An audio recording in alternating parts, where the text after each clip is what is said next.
So, namaste and welcome to this webinar entitled Nepal-India Relations and the Way Forward by Asian Institute of Diplomacy and International Affairs, which is a foreign policy-based think tank in Kathmandu. The primary aim of this webinar is to scrutinize the key issues, emerging trend and changing dynamics in Nepal-India relations, and to offer some pragmatic policy recommendations that will support for revisiting and reorientations of respective foreign policy vis-a-vis each other's country, and ultimately which will also help in extending and resetting the future course of bilateral relations, especially that in the backdrop of outstanding border disputes, and consequently also in the context of increasing intensity of geopolitical contestations in the regional and global arena, and implications it will have on Indo-Nepal relations. So it's truly our honor to have a very prominent panel of experts with us to discuss on the very pertinent subject matter. Let me try to make some succinct introductions to our speaker. We have Professor Dr. Meena Vaidya, former department head of political science, Tribhuvan University. She is also the author of book titled Building Political Culture in Nepal. Similarly, we have Dr. Sangeeta Thapliyal, professor at Center for Inner Asian Studies under the School of International Studies, Jawaharlal University. She has published extensively on South Asia, Asian strategic issues with particular references to Nepal, including her book entitled Mutual Security, the Case of Indo-Nepal. And we also have Dr. Mallika Shakya, who is an assistant professor at South Asian University. Her recent research and teaching focuses on the concept of nationalism, diaspora, and borderlands, among others. And I think I must not forget to mention that she's also the author of a book titled Death of an Industry. Not only because I got her things in this book, but I think it reveals a very tragic story about the Nepal's garment industry, and can be interesting read for development policy shapers and makers. We also have Nayanima Basu, is the diplomacy editor with the Print India, and has covering foreign policy and strategic issues with more than 15 years of experience in journalism. She's also currently working on the book which deals with the strategic affairs, and we must say our best wishes for this project to her. And we also have Shivanee Basnyat, who is a senior news editor and presenter at Nepal Television, a government-owned television channel of Nepal. With more than 15 years of experience, she has interviewed with many political leaders of Nepal and foreign diplomats as well. Similarly, we have Smita Sharma, a senior award-winning independent journalist from India with more than 16 years of her career.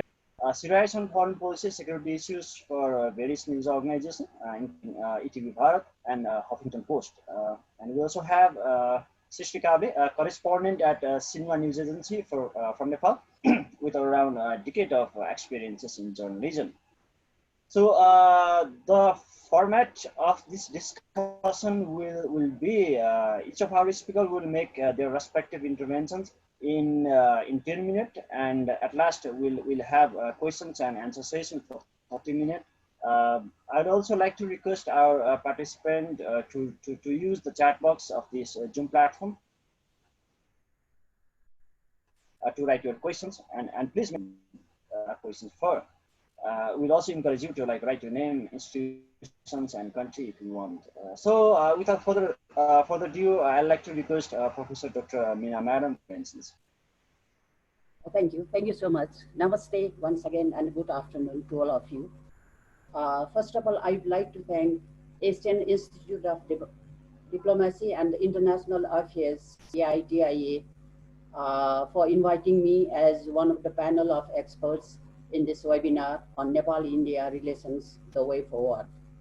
I also like to thank Mr. Shyam KC, Research and Development Director, AIDIA, and the moderator of the webinar for bringing us together, the experts from India and Nepal. So it's my pleasure to be here with you this afternoon to share knowledge on a very important topic, Nepal-India relations, the way forward, and I think it's the need of the hour as well. So to begin with, 10-minute time is very short, right? States, they maintain and extend relations with other states. And this is what is international relations in the most simple term. In course of relations between and among the nations, cooperation and dispute, they are just like two sides of a coin. So I mean to say dispute is normal, it's a common phenomena, so not a problem. But the problem is always with how they are managed and how they are solved, because it needs a lot of diplomatic practices, it needs skills and the diplomatic strategies and experiences. Now the question is how they arise. There are many reasons for disputes to arise, and it arises from claims and counterclaims over land, water, and resources. Also arises from economic, socio-political cultures, and sometimes from ideological differences as well. So among the disputes, the boundary dispute are very common and frequent among the neighboring countries, because as we know, they often erupt from encroachment or territorial confusions. So how they are settled is a matter of interest for us to know. The global history, it shows that many border disputes, they are unsettled for long time. And some are settled by their mutual agreements, and some are settled by ICJ, the International Court of Justice of the United Nations. Once again, now coming to Nepal-India relations, the border dispute between the two nations, it has surfaced up when India unilaterally issued a new political map, including Kalapani area in it, in November 2019. And it again flared up when the Indian Defense Minister inaugurated 80-kilometer link road crossing Lipu Lake to Kailash Mansarovar, ignoring the diplomatic notes of Nepal. We know any unilateral actions or any decisions, right, in international border area is totally against the spirit and the principle of international law. And it is also against the established norms, values, and the standards of international relations and diplomatic practices. It's true, Nepal is linked by India on three sides, and around 1800 kilometers, Nepali land is being linked with Indian territory and a mostly open border. And the most unlikely part is that it is unregulated. This sort of situation frequently invites border disputes frequently between the two nations, and this of course is no good for either of the sides. Some bitterness come underway within relationship between two nations who have relations in the people-to-people relations and multifaceted relations between these two nations. So how they should go ahead is very important. Of course, the focus of the webinar today. First of all, I like to share that Nepal always stands for soft power policy approach towards the settlement of international disputes. So first of all, there is no options to bilateral talks, the dialogues, the negotiations, and the communications from high-level authorities using best practices of diplomacy. That is the best options. So properly address the issue in time so that it may not further escalate into further deterioration. For it, India has to go with several evidence, historical facts, the realities, the maps, the letters, the memos, and the agreements, and she has to be convinced that the territory east of Kali River defined by the Article 5 of 1816 Sugauli Treaty particularly belongs to Nepal. And still more, there are so many evidences that proves it, that population census of Nepal in those areas like Nabi, Gunji, and Kuti, the local people's participation in 1959 parliamentary elections of Nepal, and the tax payment and the land registrations records of the people to the government of Nepal. So Nepal is clear. Nepal has to make now India clear and convinced based on those facts and figures that it is not an artificial enlargement of territorial claims. So now, what would be the way forward? The another way forward would be both should stand to redefine their bilateral relations in line with the changing dynamics of the 21st century, including people's sentiment, their emotions, and interdependence in an equal footing. So a report of Eminent Persons Group, EPG, on Nepal-India relation is already being prepared by the experts from both of the countries, and that group was mandated to reset the India-Nepal Peace and Friendship Treaty of 1950 and regulate Nepal-India open border issues so that it could combat terrorism, human trafficking, and illegal activities on the area. So had it been implemented sincerely and honestly, we can expect it can create conducive environment to strengthen Nepal-India relation in the days ahead. So it is also expected to meet the gap, the misunderstandings, the inconveniences, and the differences that frequently come in the course of relationship between Nepal and India. So we have to now rebuild the trust, respecting each other's sovereignty, the territorial integrity, and the right to self-determinations. But India's hesitation to receive the report, it indicates that she is not still ready to reset the bilateral relations. We are quite convinced neighborhood comes first, but does it show Nepal's being ranked in India's top priority? It shows some diplomatic insincerity to snub the report that the think tank from both of the nations drafted with great effort. So my observation, avoidance and inaction makes the issue more complicated. So bilateral discussions and the negotiation, accepting the jurisdictions of each other based on the principle and the spirit of international law will be the best option. Now, other way forward would be to how to activate the existing mechanisms already existed, like the Boundary Working Group, BWG 2014, the survey official committees and the Joint Field Survey team.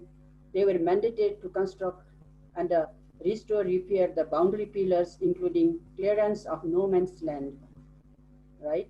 And formed by Nepal and India. So right now we have to develop the culture to value the report, to go through it, to see it, and to apply and implement with great trust and confidence. And another suggestions would be to form a joint boundary commissions, would establish a joint high-level commissions as a permanent institutions with technical experts from both of the nations, and they can, so that they can work together, exchange their ideas, views, and the interest, and they visit the international archive, visit international archive for the documents, and in that way they can finally provide and concrete advice and the solutions that is acceptable to both of the sides. Now coming to the last sentence, for all these, the multifaceted and the deep-rooted relationship between Nepal and India now needed a further consolidations in the forward-looking and the pragmatic way to better reflect the current realities. Thank you. I think I'm within time. Thank you. Yeah, ma'am. Exactly. Thank you. Thank you for your insight, ma'am. Without reiterating what you have already said, I'd like to move with Dr. Sangeeta, ma'am.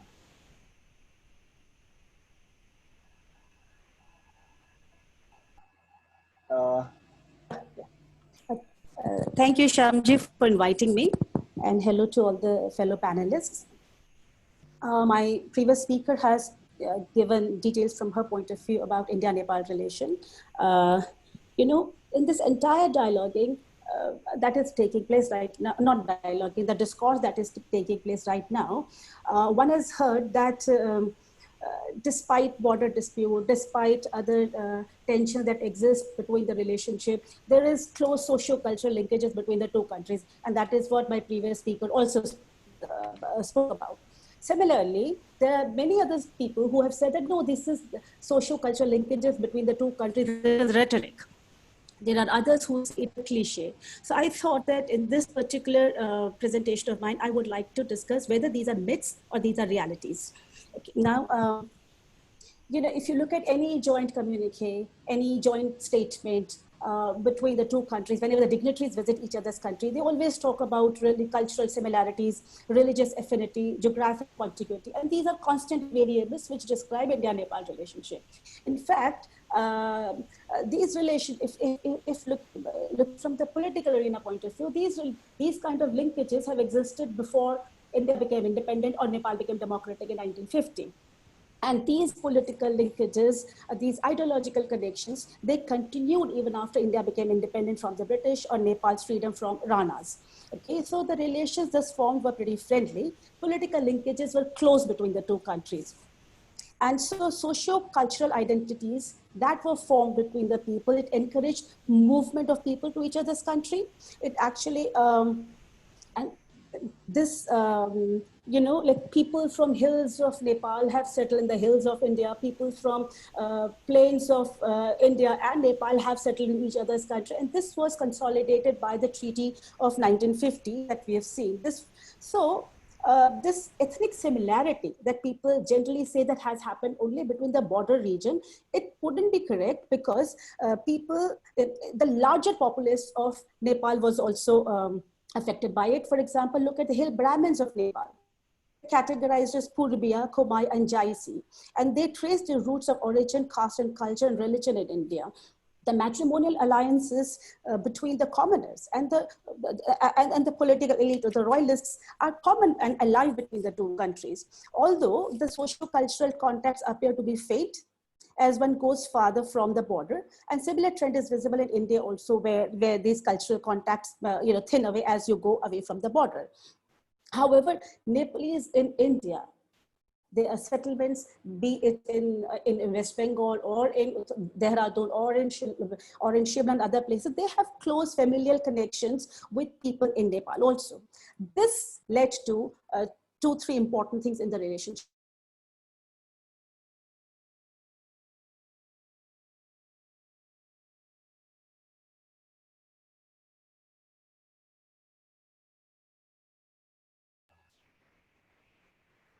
Have we lost Thapliyal ji? Yeah.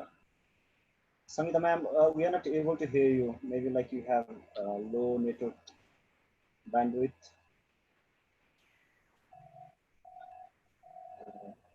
I think we've lost that. Are you there?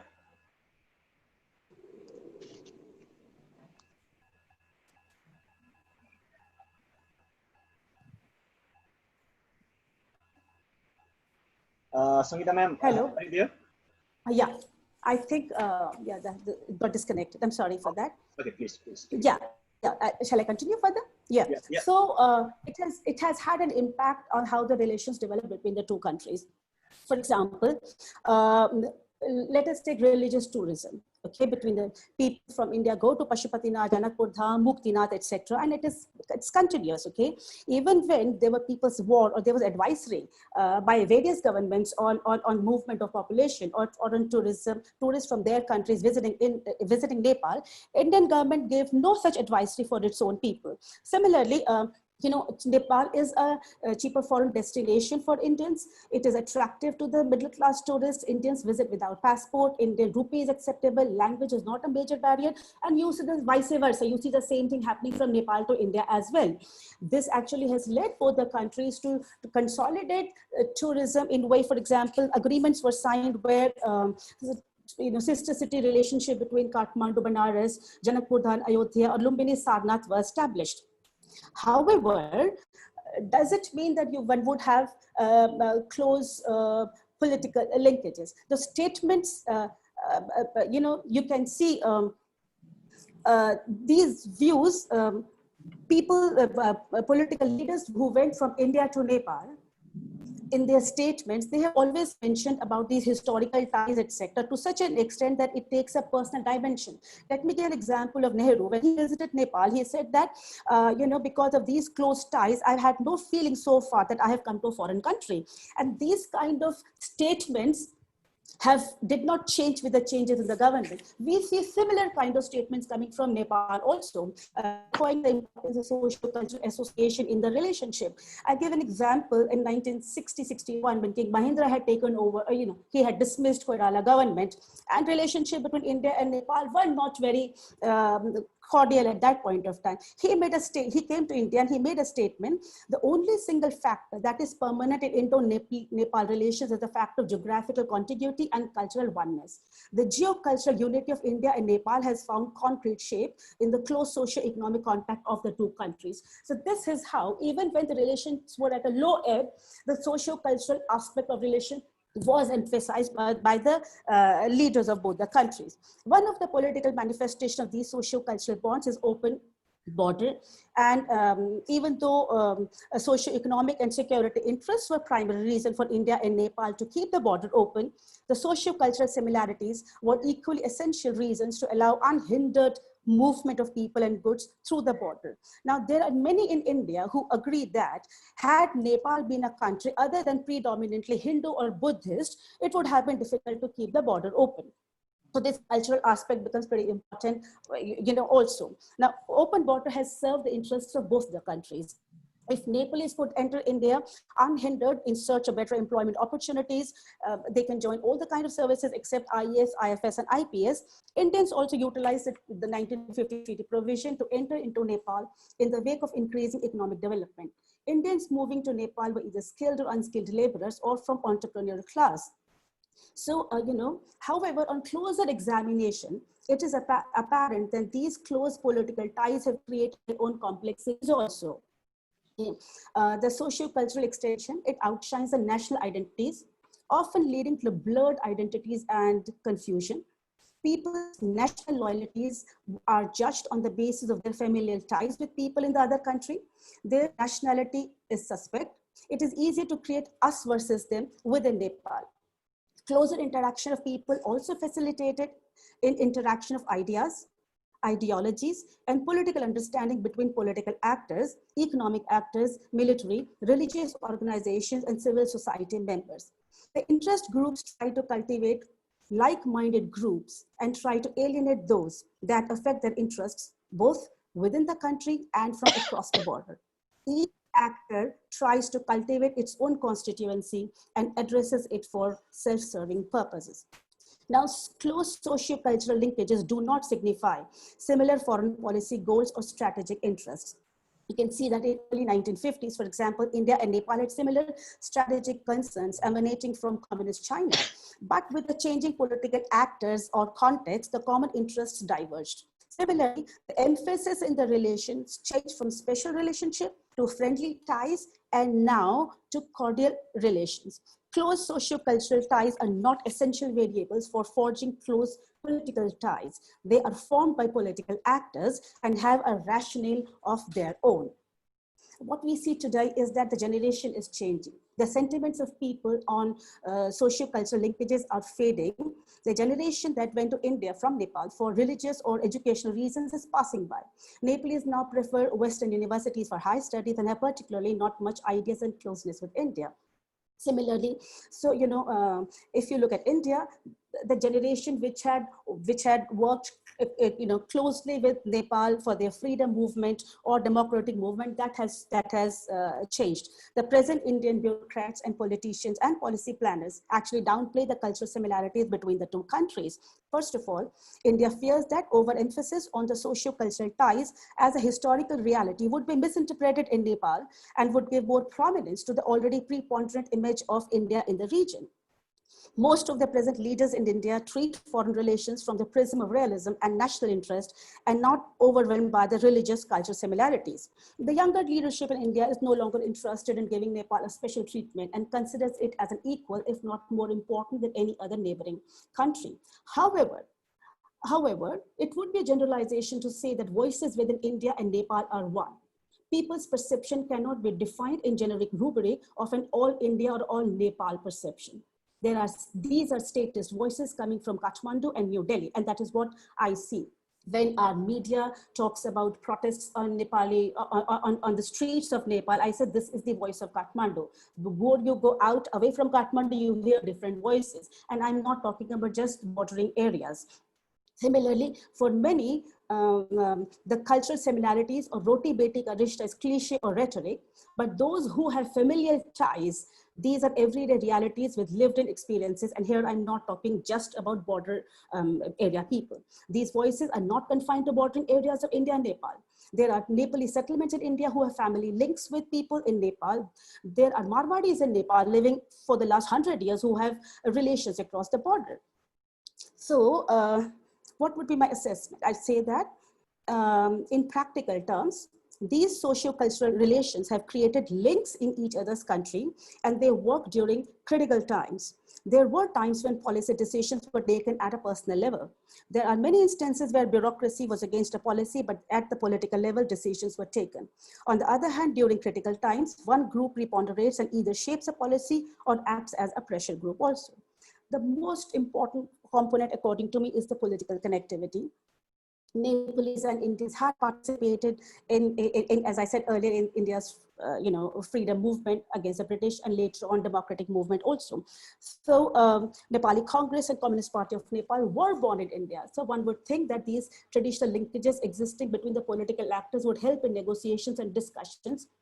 However, we tend to generalize relations and highlight only the strains, while simultaneously cooperation is also taking place in the relationship. When leaders are unable to give leadership, then people-centered connectivity can play a positive role. We talk about cultural similarities, but do we actually know each other's cultures, or do we take each other for granted? When we talk about roti beti ka relationship, and is that the only framework within which cultural relationship works, or there are many more commonalities that we tend to ignore? I think for that, one of the important way could be that academic institutions or think tanks like yours can play a big role in this by identifying projects and have joint studies by incorporating researchers from both the countries. My previous speaker said that conflict and cooperation can go on simultaneously. What I am seeing either in media or amongst academic circles also, we try to generalize the entire relationship from one particular strain in a relationship, as if the entire edifice of our relationship has crumbled. One should try to not generalize relationship, because there are various aspects: political relation, economic relation, social relationship, that go on simultaneously. So we got to move away from these generalizations and look at issue by issue basis. One aspect needs discussion, but simultaneously other aspects of the relationship is going on. And that is where I would say roti beti ka relationship is not a cliche, it is not a rhetoric. People tend to politicize it also. However, these are lived realities for people not only in the bordering regions, but also communities living in both the countries. And that is something which is so beautiful, so beautiful between these two countries. This does not exist in any other, between two countries anywhere in the world. So instead of poo-pooing it, it would be important that we accept it. And we try to highlight it by saying that, okay, this is the relationship. What do people want? People want closeness in the relationship. People want, and governments should facilitate that. The governments, we tend to look at only those political constituencies who are on road. But there is a reality beyond that also, and that has to be acknowledged, where I think institutions like yours can play an important role. Thank you. Okay, ma'am. Thank you very much. Now I'd like to move with Mallika, ma'am. Hi, can everybody hear me? Yeah. I had to switch back and forth a little bit because the internet connection for some reason this afternoon wasn't very good. But I think after I switched to this place, I could hear Sangeeta ji much better. So I'm hoping that the reverse is true as well. I actually haven't written anything, so in that sense, I might be probably the most unprepared panelist today. But I wanted to build upon what has already been stated by the two panelists who spoke before me. There are really a lot of things I could relate to in what Sangeeta ji said and what Meena ma'am said. Now, I mean, I think I need to first introduce myself properly because in terms of relevance of somebody like me in a panel like this, it's kind of interesting. I did think a little bit about whether I'm relevant or not, and then I thought, you know, let me use this as an opportunity to get to know other female panelists. See, I mean, I'm an anthropologist and sociologist, and I'm probably the person who shies away most from the centrality of this notion of nation state. And so when I'm invited to speak about India-Nepal relations, I mean, I think I really kind of shiver in some ways. But then I thought that I have been working on borders, largely the poetic of borders, and a lot of things that is kind of mentioned, especially in a very kind of political science heavy discourse between India and Nepal is actually extremely anthropological. And I think that's way, I think anthropology is relevant in other countries too, but particularly in case of India and Nepal, I feel that, you know, the roti-beti thing that comes up so many times every time we talk about the border problem, the citizenship issue, and all of these, I think are largely about kinship and the community orientation, right? So, so with that, I mean, I'm influenced by people like Tagore, you know, who I think has made very deep imprints in terms of the way nation states have emerged in South Asia after the colonization. And yet he was the person who was most critical of the idea of nation state or nationalism, to the extent that he insisted that he's not going to use the word nationalism because it has such deep, such kind of, you know, heavy baggage that comes with it. He insisted that he would use the word patriotism. And I think Ashish Nandi and Partha Chuditi and others have kind of, you know, made his discourse of his time relevant for today's day and age. And I think that's kind of really useful in trying to understand what is at stake here. So when we think about, with that in mind, when we think about where is India-Nepal relations today, I mean, media and the diplomatic dialogues are essentially about the new cartographic map that has really sent shockwaves across the two borders, positive and negative shockwaves, because there's something so concrete that is visual that kind of really hits you. But I don't think this uneasiness or this new kind of, you know, dispute, so as to say, is about Limpiadura and Kalapani or the map or the border per se. I think immediately, you know, where we are is a very direct function of what had happened just in the past 10 years.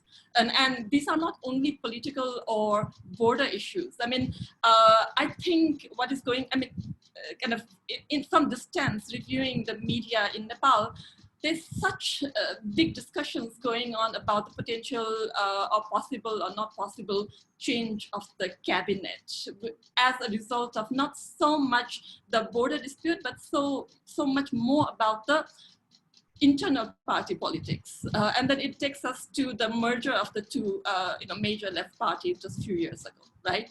And then it immediately led back into the People's War, the aftermaths of People's War, and all of those issues. It's, I think, this dispute or where we are, you know, the relationship, the points of relationship at the moment is also about the ongoing discourse in Nepal about the Citizenship Amendment Bill, which came to the forefront, you know, in 2015 when the constitution was being promulgated, you know, immediately after when the border blockade was being imposed, and where my sense was that, you know, this trade-off between the social justice for Madeshis or social justice for women, this became a kind of trade-off, and the two sides of border kind of bifurcated in choosing one side against the other. Now, I think it's important, especially as an all-female panel, I think it's important to understand and question whether this Madeshi versus women, was this a trade-off? Why this was the trade-off, you know, that is so neatly came across between two sides of the border, that India picked one side and Nepal picked other. Was such a trade-off necessary in problematizing the bigger discourse of social justice and citizenship, right? And I think it then further a step further, the kind of feelings that are there about being anti-Nepali, anti-Indian on both sides of the border is also about the emotionality, very raw emotionalities of what happened when the earthquake hit Nepal in 2015, and what was said about the other side of the border, what was done about the other side of the border, and you might remember the media populist or popular media campaign about Indian media go back home, about the very kind of colonial attitude of the Indian media in reporting what had happened in terms of the humanitarian disaster following the earthquake in Nepal. So I think when we think about roti-beti relationship, it's not only about marriage. I think it's about emotionalities, joint emotionalities, the raw nerves that can be hit. And that's, in that sense, it's not so much about what the political leaders are thinking, but how these nerves have been hit at the popular level. And I was very intrigued by these two words that Sangeeta ji has mentioned. On one hand, there's this notion of people-centered diplomacy, and then there's another that is about populist, diplomacy. And the two should be differentiated, I think. On one hand, when a new map came out and when media had a certain kind of coverage, or when the border was blocked and Nepali kitchens really could no longer cook warm meals because the shortage of kerosene and cooking gas became so acute that people had to eat cold food. And sitting on this side of the border, I was aware that what my mother would tell me from Kathmandu and what I was reading about Nepal in the Indian press had no connection whatsoever. And this shouldn't have happened between the two countries with open border, with roti-beti relationship. Why was that the discourse that is kind of official? I mean, the journalistic media discourse I'm categorizing as official because there's a certain kind of filter in production of those discourses. Vis-a-vis what is happening on the ground and what is being communicated through telephone calls, through social media, on this side of the road. Why was there such a big gap? And I think it's important to think about those things when we evaluate the situation now. India has a certain kind of narrative that has developed on India side of the border about why Nepal has issued that map now and not before. Was there a China card that Nepal was trying to pay, which is a very specific discourse that I'm seeing on this side of the border, which is completely different from the other side of the border, right? I mean, so it's kind of interesting to be a Nepali living and working in Delhi and actually teaching a classroom that has half Indian and half non-Indian students in the classroom. So the classrooms are really the site of debate, site of discussions where I end up learning a lot more from what is the ground reality from my students from not only India and Nepal, but also other parts of South Asia than what I can teach. And kind of, this kind of bifurcation of what is the narrative on two sides of the border is kind of pretty fascinating. And I think when we come back to the roti-beti relationship, or when the dignitaries kind of invoke the unique relationship between the two countries, the cultural ties, historical ties, all of these are there. But my question is, why is the expression of those ties rather monolithic, rather filtered? Now, why don't we have multiple channels of expressions that goes on both sides of the border, right? Journalism is only one of those sides. It could be other sides. And being a teacher myself, trying to be part of South Asian University, whose mandate is to develop a curriculum that is not nation-state centric, especially in terms of teaching social sciences to a group of students who come from all 8 South Asian countries. I think the hegemony of India in generation of these intellectual discourses, in shaping of theories, in the politics of interpretation of the facts, these are actually quite deep issues. And here, I would think that the kind of uniqueness of open border between Nepal and India, but I think there are other forms of uniqueness between Bhutan-India border, for example, or Afghanistan-India relationship, or the Sri Lanka-India relationship. How are we going to kind of allow these unfiltered and popular voices to come uncensored and unfiltered in various sides of the border? That is my question. And this is where I think, so the the India-Nepal relationship, coming back to the main point, is probably not only about what the eminent People's Committee that has been formed, what concrete report it would come out with, but also what are the dialogues that are happening across the border. And how are we legitimizing, or how are we even listening to these various dialogues that are going on? You know, how do we, I mean, invoking Gayatri Spivak, can the subaltern speak? And then there was this very rhetorical response about, if the subaltern speak, is there a way of us to hear it? So I think in some ways we need to begin to learn to give space to the subaltern discourse of the foreign policy or the diplomacy, and acknowledge the multiple streams of conversations that are going on. And my question is, how do we make that happen? This has to happen through cross-border communication between journalists, between artists, between poets, between activists, between intellectuals, in addition to between the foreign policy experts and international relations specialists. And institutionally speaking, have we made space for those kind of dialogues to occur simultaneously? I feel that I'm not looking at the time, Shyamji, so I might not have used up all my 10 minutes, but I would like to save the remaining of my 10 minutes if possible, so I can come back to it later. Okay, thank you very much, ma'am. One thing is that, as you suggested, we need to also have discussions between the bordering state, and that is what also we are recently initiating. Last week we hosted the webinar by inviting the journalists from the Northeast India. So I think. We need to also not only limitize our relations with the Delhi Kathmandu, but at the same time we also need to emphasize strengthening our relations between the neighboring towns and states. So now I'd like to move with Nayanima, madam, for your interventions. Thank you so much, Mr. Shyam, and thank you for having me in this discussion. And it's really great to meet all the panelists here. So I would, I'm not an expert. I'm a journalist covering foreign policy for quite a number of years.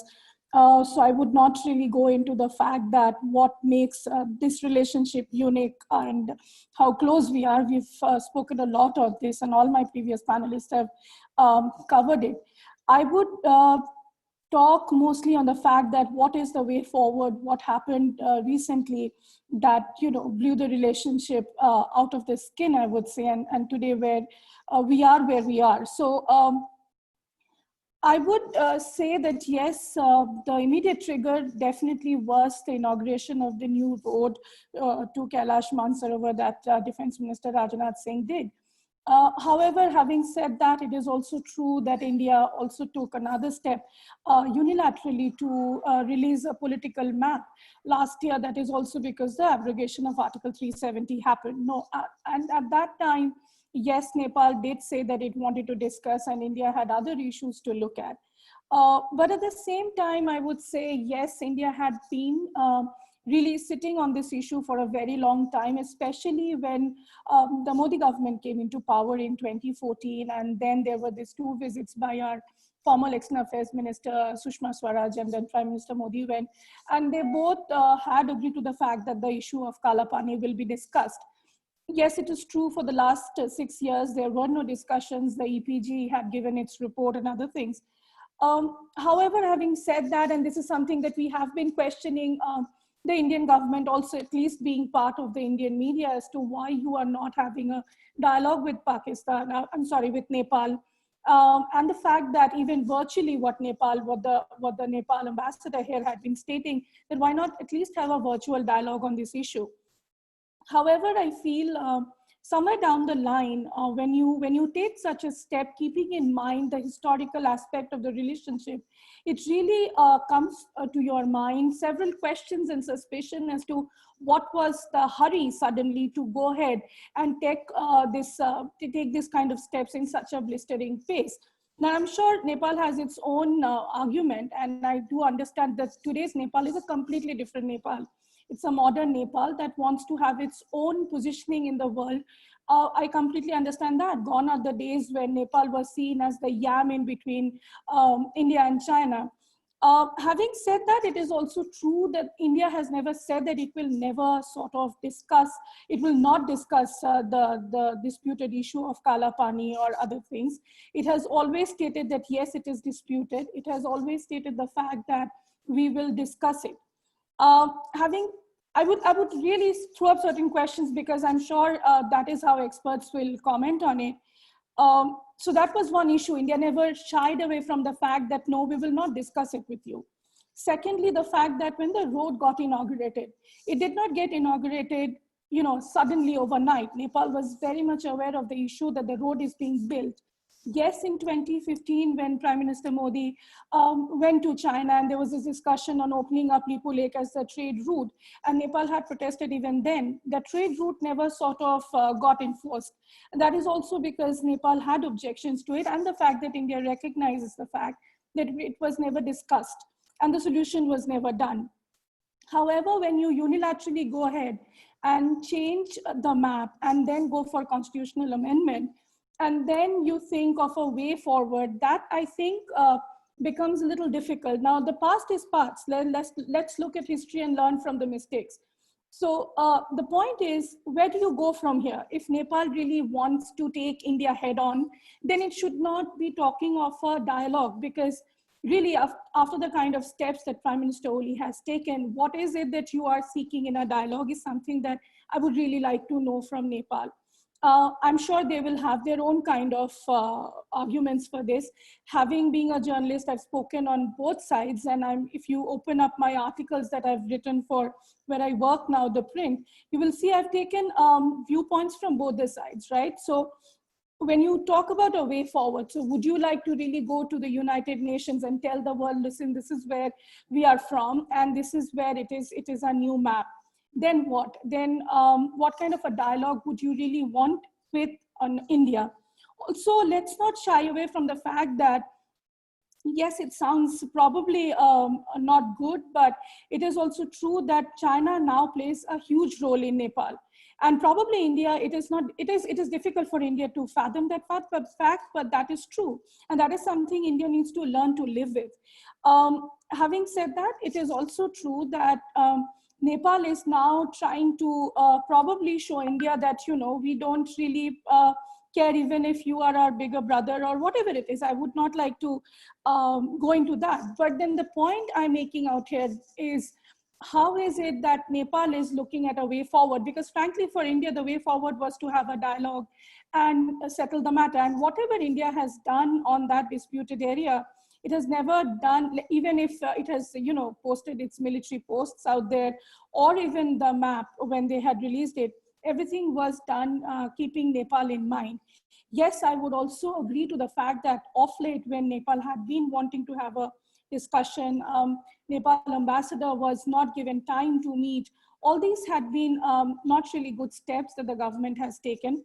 However, again, I would emphasize the fact that India never said it will never discuss the matter with Nepal.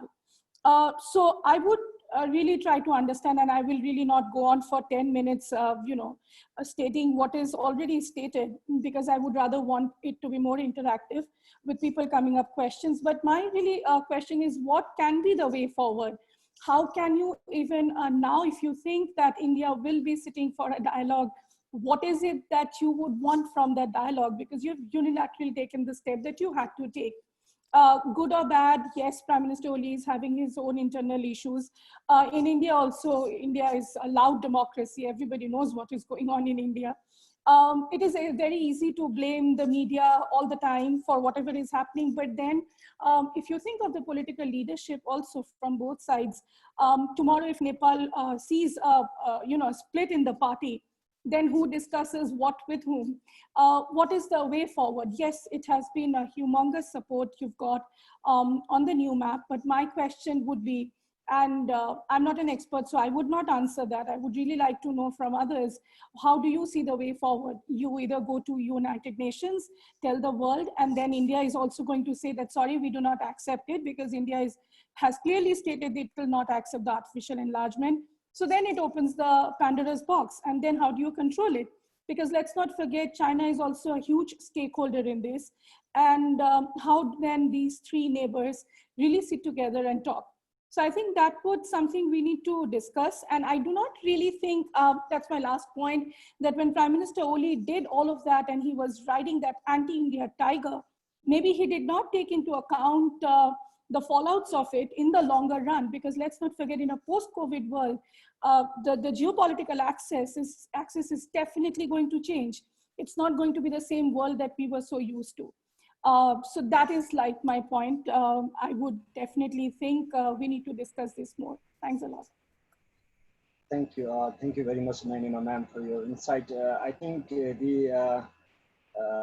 replying you very briefly, the way forward could be the diplomatic, dialogue between two countries, because as I read the official statement and experts from the both countries, we still do have the ample of opportunities to engage each other with the diplomatic engagement, and there are some rhetoric inside Nepal that we should go in ICJ and UN blah blah blah, but many diplomatic experts who are engaged in this field in a long run are saying we need to first look at the every possible opportunities to engage with India in a diplomatic level. So now I'd like to move with Shivanee madam for your interventions. Well, namaste, my greetings from Kathmandu here to all the very respected panelists herein. Like my previous speaker said, I also am not an expert in the matter that you have taken up, and as I also share the thought process that Dr. Mallika just shared, I also underwent a similar thought process for an instant as to my participation in this forum. However, the gravity of the whole topic that you have come up with, and then the very interesting panel, especially being an all-women panel, just didn't let me much time to think on it, and I quickly gave my consent with the thought that I could learn and gain a lot of insights, which I really am getting an opportunity to at the moment herein. Now, as my previous speakers have already shed light, and they have been more scholarly, and as I say, I'm not an expert on this, my presentation, or my sharing rather, I just do not have anything in written, would be more of a sharing of a general thought that is making rounds here in Nepal. As I sit here in Kathmandu, that's a thought that I would like to share.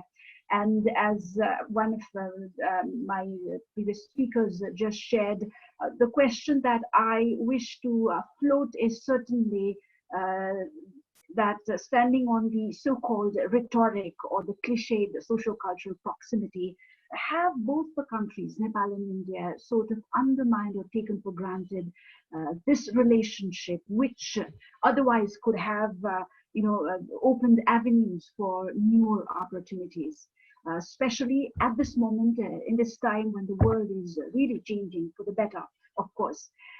My observation certainly is the relationship between, more than the relationship between Kathmandu and Delhi, practically looking, the Nepal-India relationship is rather defined by its close and integrate people-to-people relationship.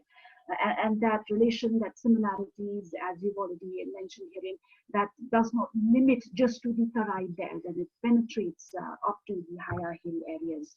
And not that this relation, which is unique and beautiful in itself, has not had its low times, but the issue that has emerged right now, the border dispute, this has certainly taken Nepal and India relationship to one of its historic lows that we all are seeing at the moment, to the extent that many are seeing this as a new phase in the ties between the two countries, especially in the context which my previous speaker said, that the Nepal government endorsed the new political map from the parliament.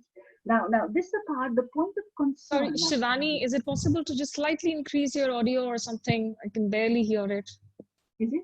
All right. Sorry for interrupting. Is it the same with the rest of the speakers? Or you could just speak closer to the computer. Right. Maybe I would want to pull my apologies for the inconvenience. Can you hear me now, Smitaji? Can you? Fine.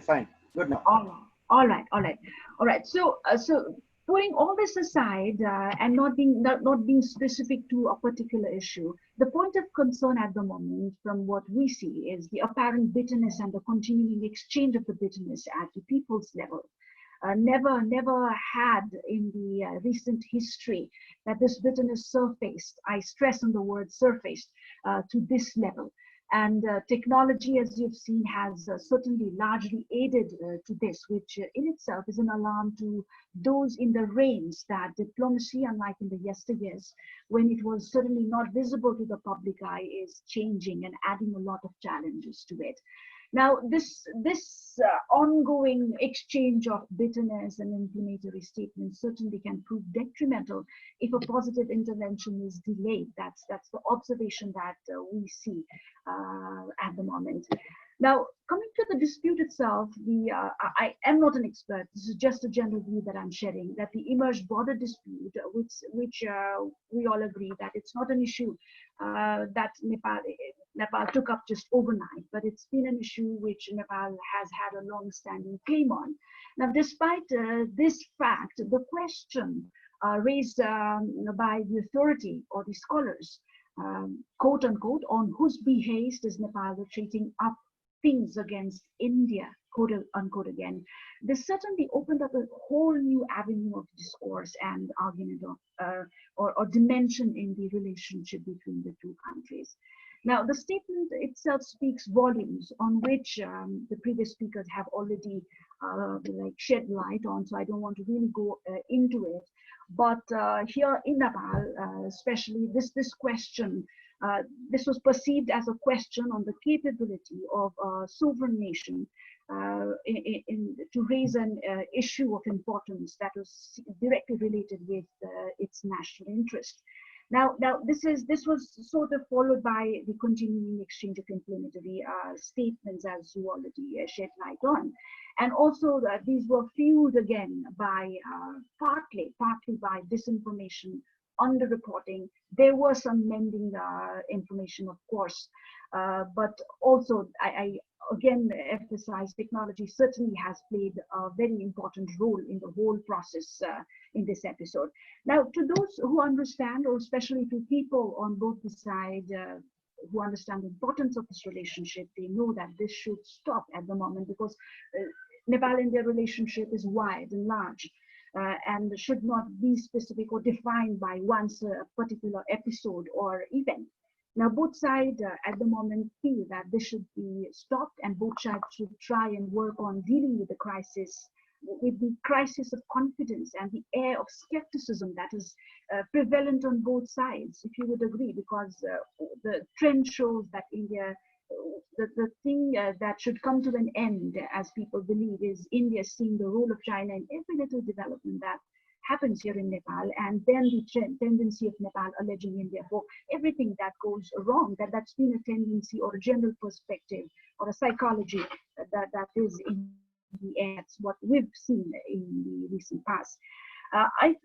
Besides this, if we look at the relationship and the opportunities it portrays, certainly we will have, or we will find the way forward. And when we talk about opportunities, it's really important to dwell on the history that of the relationship that we have, that we all agree, which is characterized, though it does not need a time, and it does not need a mention herein, but I believe it's worthy, that it's characterized by historic, it's deep-rooted, and then it's wide-ranging. And the relationship, it runs deep to the extent that often it has a proportional impact, be it in the economic front, or political, or from linguistic to matrimonial ties, and then from religion to culture, you just name it. Most of the speakers have shed light in parts of all these things. Now, as I say, it's quite worthy to mention, a lot of Nepalese of the older generation, they have studied in Banaras Hindu University. Many of the generations that followed the major, in India's schooling or India's academic institutions in Kursham, Darjeeling, Delhi, Bangalore, Kerala, they have been major higher education destinations for generations now. And then there have been events when political leader of Nepal have participated in the Indian freedom struggle. And then there are sagas of Nepalis fighting for India when India went to war. And then there are many other episodes. The saga goes on and on. Not elaborating more on this, the relationship certainly is beautiful, because if you just look at the immediate past, when an actor committed suicide in India, the pain was felt here in Nepal. And Nepalis, they adore Bollywood, but the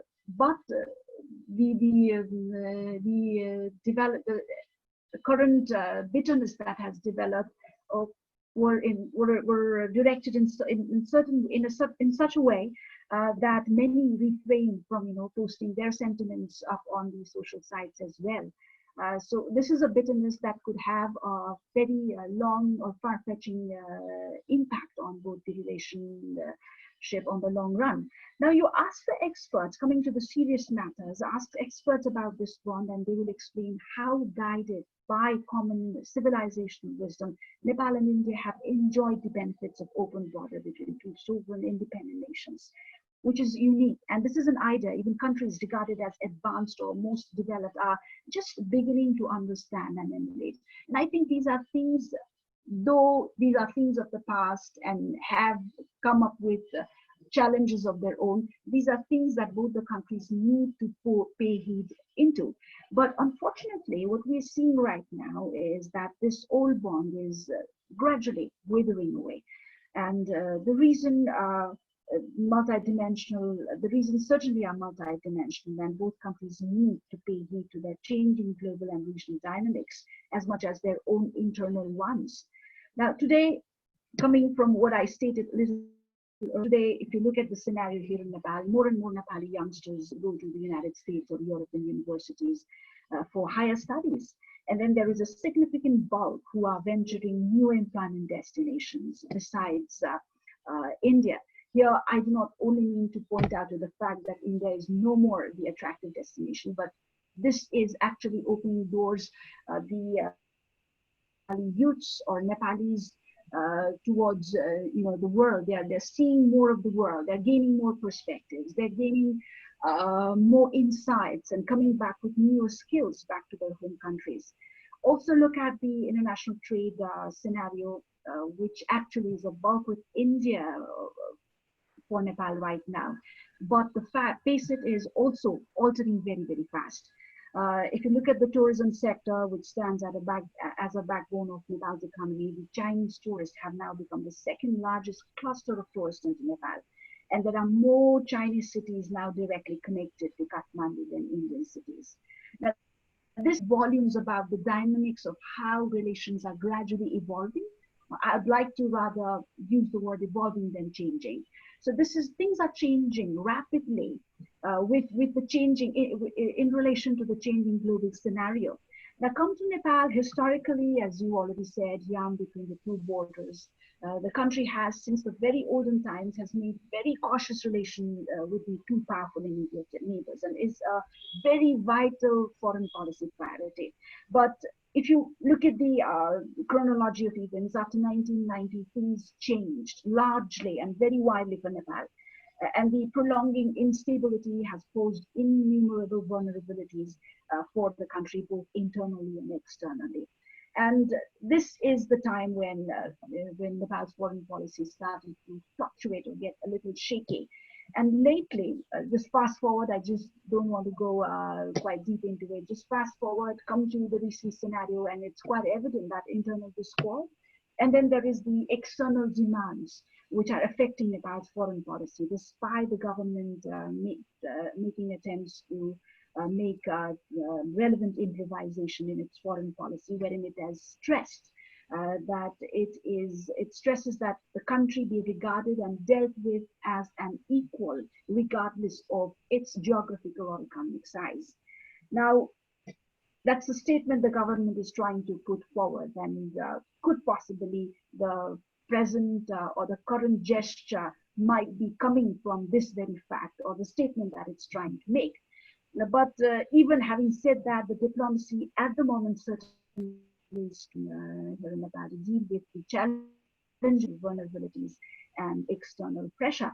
Now, the inception of the incumbent government of India during the inception time, certainly it came with a new hope, not only to Nepal, but I'm sure to the whole region in South Asia. As an emerging economic bloc, even small changes and approaches are very closely watched by smaller members, obviously so. And they certainly do look up at India as the border or a foundation that holds the potential to lead efforts which could usher in an aspired era of prosperity in the region. A very common thought that is. And the neighborhood first policy and the gestures that followed, which were spoken before. Can you now kindly sum up? Sure, Shyamji. That follows, I come to the economic blockade, which brought an end to the hopes that the government of Nepal had come up with, or people in general had come up with. Now, coming to an end, specific to Nepal-India relationship, experts, in just a general perspective, the view is, we see it as a crisis of confidence, and also largely a mergement of the long existing and the changing perceptions of the dynamics. Now, talking about the way forward, we also need to view our relationship vis-a-vis the changing world dynamics, wherein if you look at the current context, even the order, the world is, it's shifting and changing. An economy is at the pivot of all this, and the present day relationship in the world arena is certainly being defined, or is defined or determined by the degree of economic engagement. And with the heightened activities and things in the sphere of international relations is certainly going to be complex, more so for the smaller economies. And coming to Nepal-India relationship, what sets it apart is the dimensions of the close engagement it has. Take out the economic element out of it, still there is so much to celebrate in this relation. And because it's a relation engraved in our civilization, and it's all about seeking opportunities, and for that, all we need is intent, will, and synergy in strategic actions. Well, this, however, will certainly need to overcome the conventional approaches or notions on both the sides. So, talking about the way forward, first and foremost, certainly at the current point of time is talks. So sooner or later, the two countries, which are so much interlinked by virtue of so many things, having a meeting and holding a dialogue is certainly the best way forward. And India has certainly chosen to stay mum at the moment over the matter, and the growing complexity of the matter. Certainly, in this light, it's become important for Nepal to make efforts to use every link possible to activate its connections and seek India at the dialogue table. And looking further, also in order to take the close relations between India and Nepal, India also needs to have a comprehensive review of the Nepal policy, and it needs to acknowledge that there has been a generational change, wherein a new generation has come up in Nepal that is no less emotional and more transactional about India.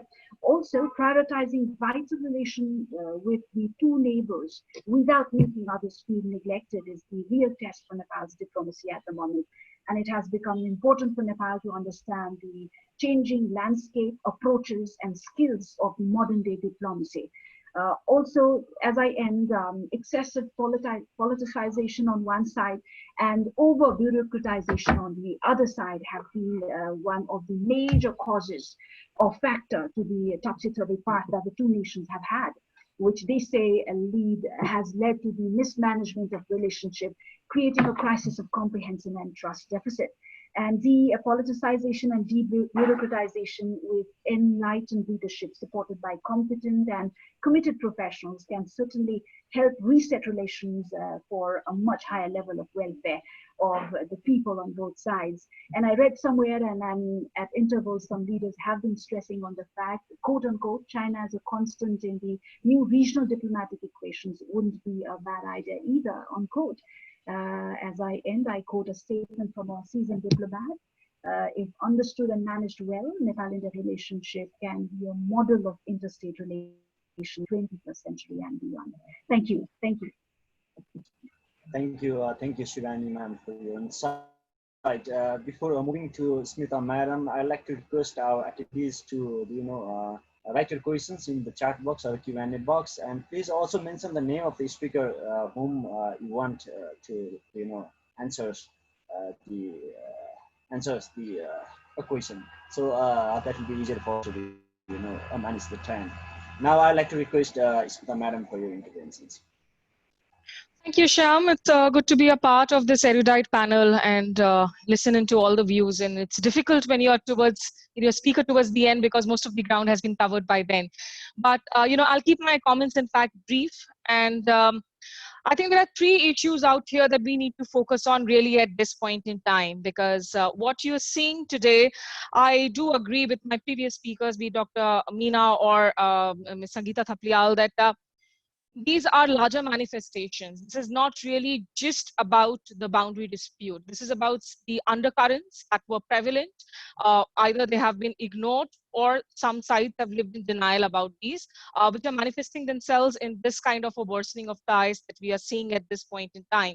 But what's leading to it? I think there are three basic areas that we need to focus on. First, it's a very timely discussion today, and as it is happening, in fact, the reports from Kathmandu actually appear like some reality TV show that's rolling out. I mean, I've read reports of the meeting that's been ongoing at the Prime Minister's residence, how he's actually refused to hold a one-on-one meeting with Mr. Prachanda, that he actually said that he would only hold the meeting once there were 3 or 4 other leaders too, and now there are very strong speculations that he could actually be seeking to register, basically going back to splitting the merged party and going back to a new party alternate as well. So what is happening within Nepal is of crucial importance here, politically, domestically. Mr. KP Oli Sharma's own position vis-a-vis his party, vis-a-vis his handling of COVID-19. These are all important and timely events that cannot be ignored. B, what's happening between New Delhi and Kathmandu, and also driven by the fact that you have Narendra Modi as a prime minister here, somebody who is considered a strongman, a nationalist leader who managed to return to power in 2019 with an even bigger mandate. In fact, both Nayanima and me belong, to the voices in media that are constantly questioning the government about its different moves, be it on foreign policy or domestic policy. And we really do not sort of represent the side of the media that you talk about when you talk about the nationalistic, chest-beating, rabble-rouser sections of media here that are adding fuel to the fire every time it comes to certain bilateral relations. And I think the third aspect that comes into play is the times that we are living in. There have been references. I was there in Nepal when the communists first won power. They rode. There were promises of building a new constituent assembly. The mood on the streets, not just in Kathmandu, but across the country, it was one of Naya Nepal. So without a doubt, you're looking at a new Nepal, but you're also looking at a very, very different India. In India, which is socially, politically, very different and has especially changed since 2014, since in fact the victory of Narendra Modi.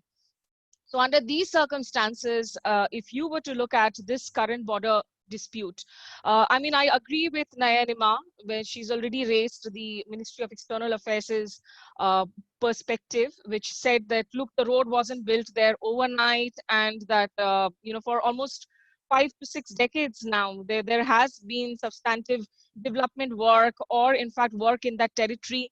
So what really led, what was the big provocation that a 400 square kilometer, because one has to keep in mind that India and Nepal managed to settle 98% of their border dispute. So for a 2% border dispute to have grown into the size of the difference that we now see play out today, without a doubt, there are the domestic events that I mentioned about that one has to focus on. Because I filed a report where I said, when, of course, on the one hand, we have been questioning our own government, that why couldn't you find simply some time for the foreign secretaries to hold a phone call, to hold a virtual dialogue. And we have not received convincing answers, really, when it comes to India saying that, no, we actually gave a proposal of talks. That there was no urgency, clearly, for India. While it did not deny the need for a dialogue on the issue, but there has been no sense of urgency. They have cited COVID-19 as one of the primary reasons. But on 20th of May, Narendra Modi was supposed to hold a phone conversation with KP Sharma Oli. This was supposed to be at around 4 o'clock in the afternoon. 2 o'clock, the Land Reform Ministry went ahead with the release and publication of the new maps. And 3 o'clock is when the Prime Minister's office in New Delhi actually called up Kathmandu and said that the call is off. So the point there is then that if there was an agreement and the framework had been worked out, that the two sides, the two top leaders were going to talk, there would be references to COVID-19, and in that broader statement, in that broader context, there would also be the need underlined for a pending dialogue that should be looked at to resolve this border dispute. Was Mr. Oli then hoping to actually approach the table with a maximalist position? Because why did that sort of map release have to take place just 2 hours prior to a phone call? I think it does gain importance, keeping in mind the kind of, the opposition today he's facing within the party. Of course, he has been talking about conspiracy theories. And no, these theories are not always unfounded. There has been, of course, a certain role that India has played in the neighborhood in terms of even internal politics in other countries, which cannot be denied. And anybody saying that India has never played any role in ouster of a government or governments changing hands in some way, not directly, but I think would be living in denial or being naive about it. But the problem is that today you have a strongman Narendra Modi here who is not going to give in to coercion. Let's try and understand the fact that Mr. Modi is somebody today who, say if there is a controversy in India brewing about any of his ministers in the cabinet, and the media is actually gunning for that minister's head, the last person to be thrown out of the cabinet will be that person, because that's the style of functioning of the top leaders here. Whether you agree, disagree, you find faults or it or not, he knows that he is in a position of strength. He knows that with no credible opposition to him at this point in time, even as India faces a migrant exodus, even as India faces the COVID pandemic, the LAC aggression, which we have seen the loss of lives of 20 Jawans on the Indian side, the casualties, of course, on the Chinese side not being confirmed by Beijing even once. So if Kathmandu at this point in time thinks that they can push India through coercion into, it's not going to work. Similarly with Nepal, it's a Naya Nepal, but it's also a Nepal which is being driven by nationalism. It's being driven by younger generations that have changed.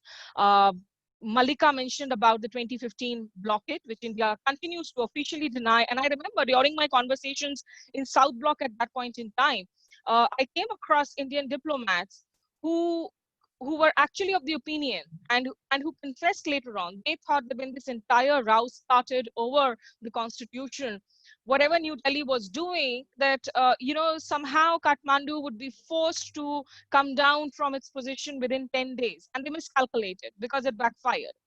And what it did was that an entire generation that was born, brought up, or that saw the blockade of the 90s, those scars became fresh again in 2015.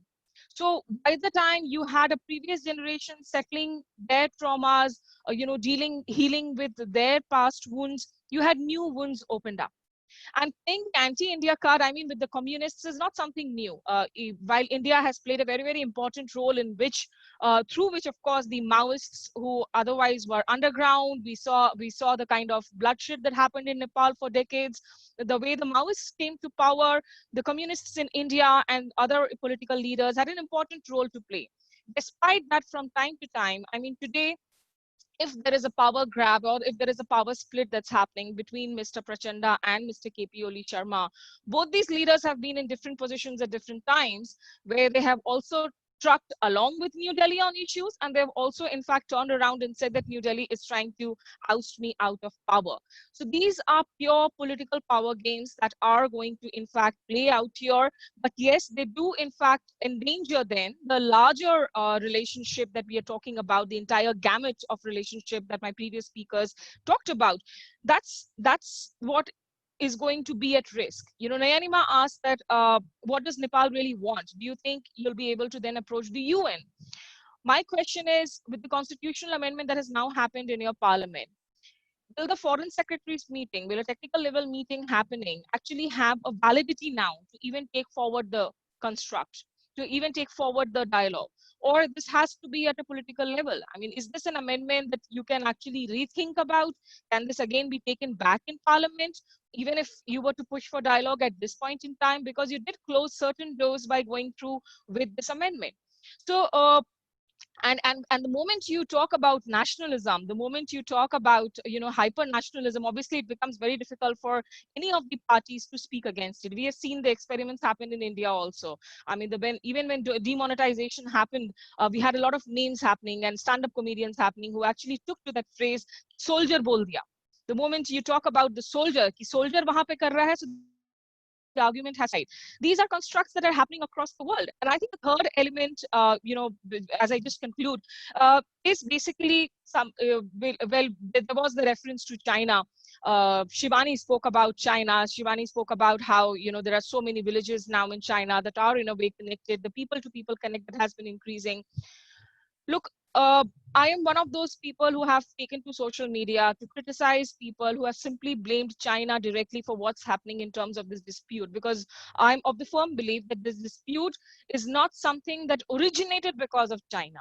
This dispute has originated because New Delhi has loved being in denial of a problem. I mean, Stephen Cohen used to say that the negotiators in New Delhi are perpetual naysayers. And there is this there is this wishing away habit with problems, that if you have an ostrich syndrome, maybe the problem will go away. That does not work anymore in changed dynamics under changed circumstances.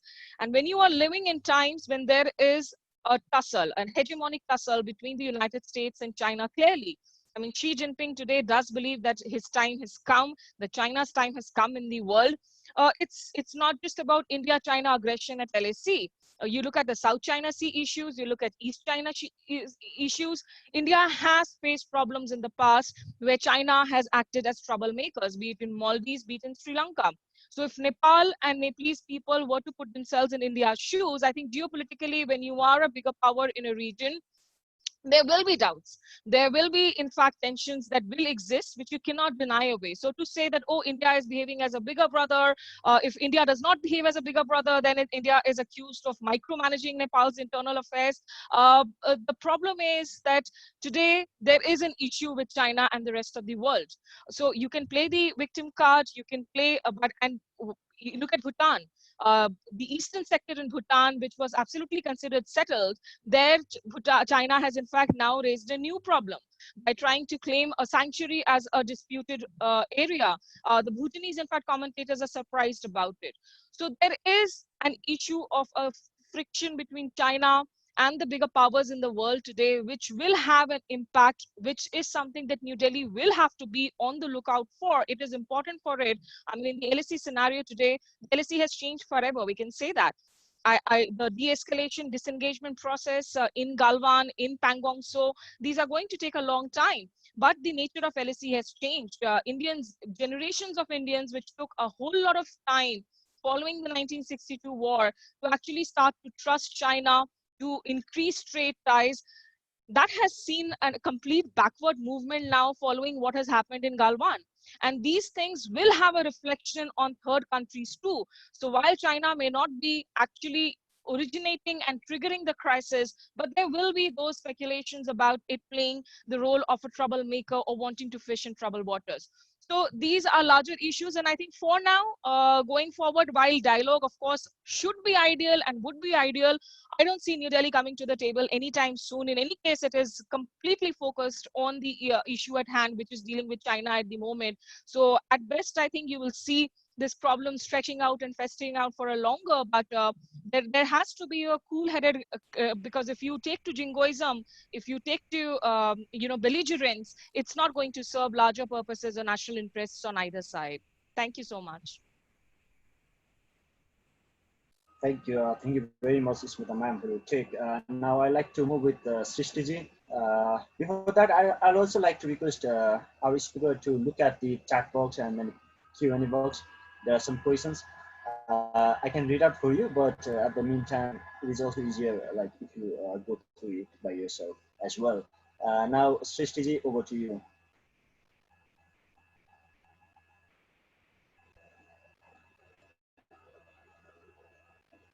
Shristi ji?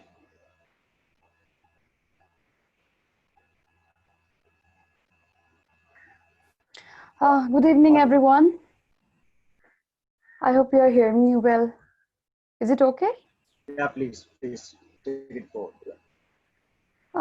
Actually, it's my pleasure to be here and to hear such prominent speakers and journalists from both the sides. And most of the things have already been shared by the speakers. So I'm really lacking because I don't want to repeat much, as discussions have been held on overall issues, point-wise and issue-wise as well.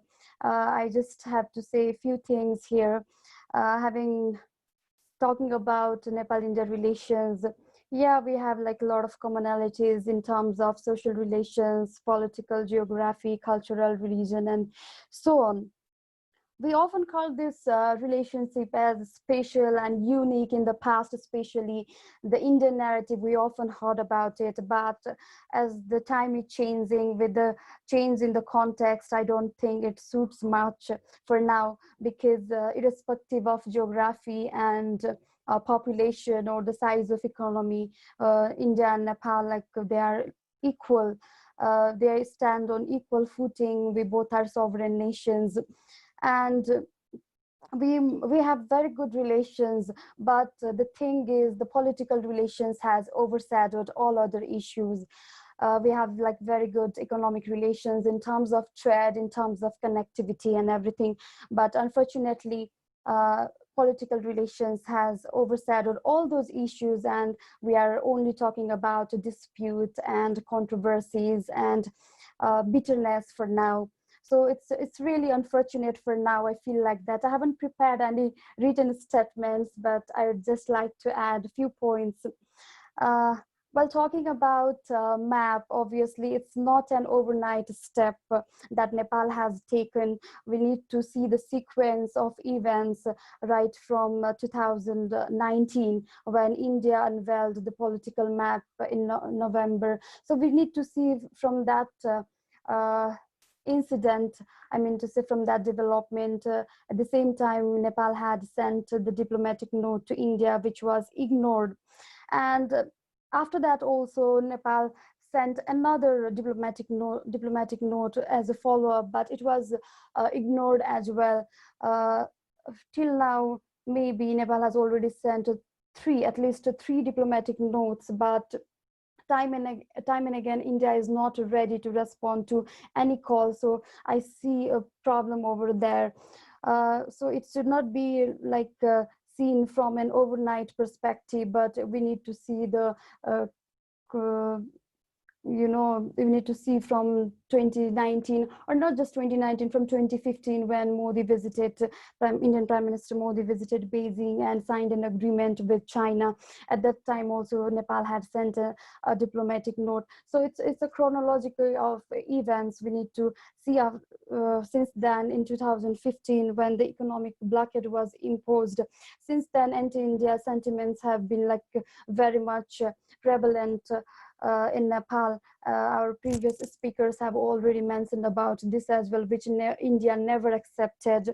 And since then, there are so many statements and so many narratives going on, especially in Indian sphere, that Nepal is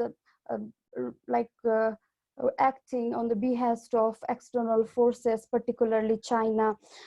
We shouldn't see from that perspective. I think Nepal can take its own decisions.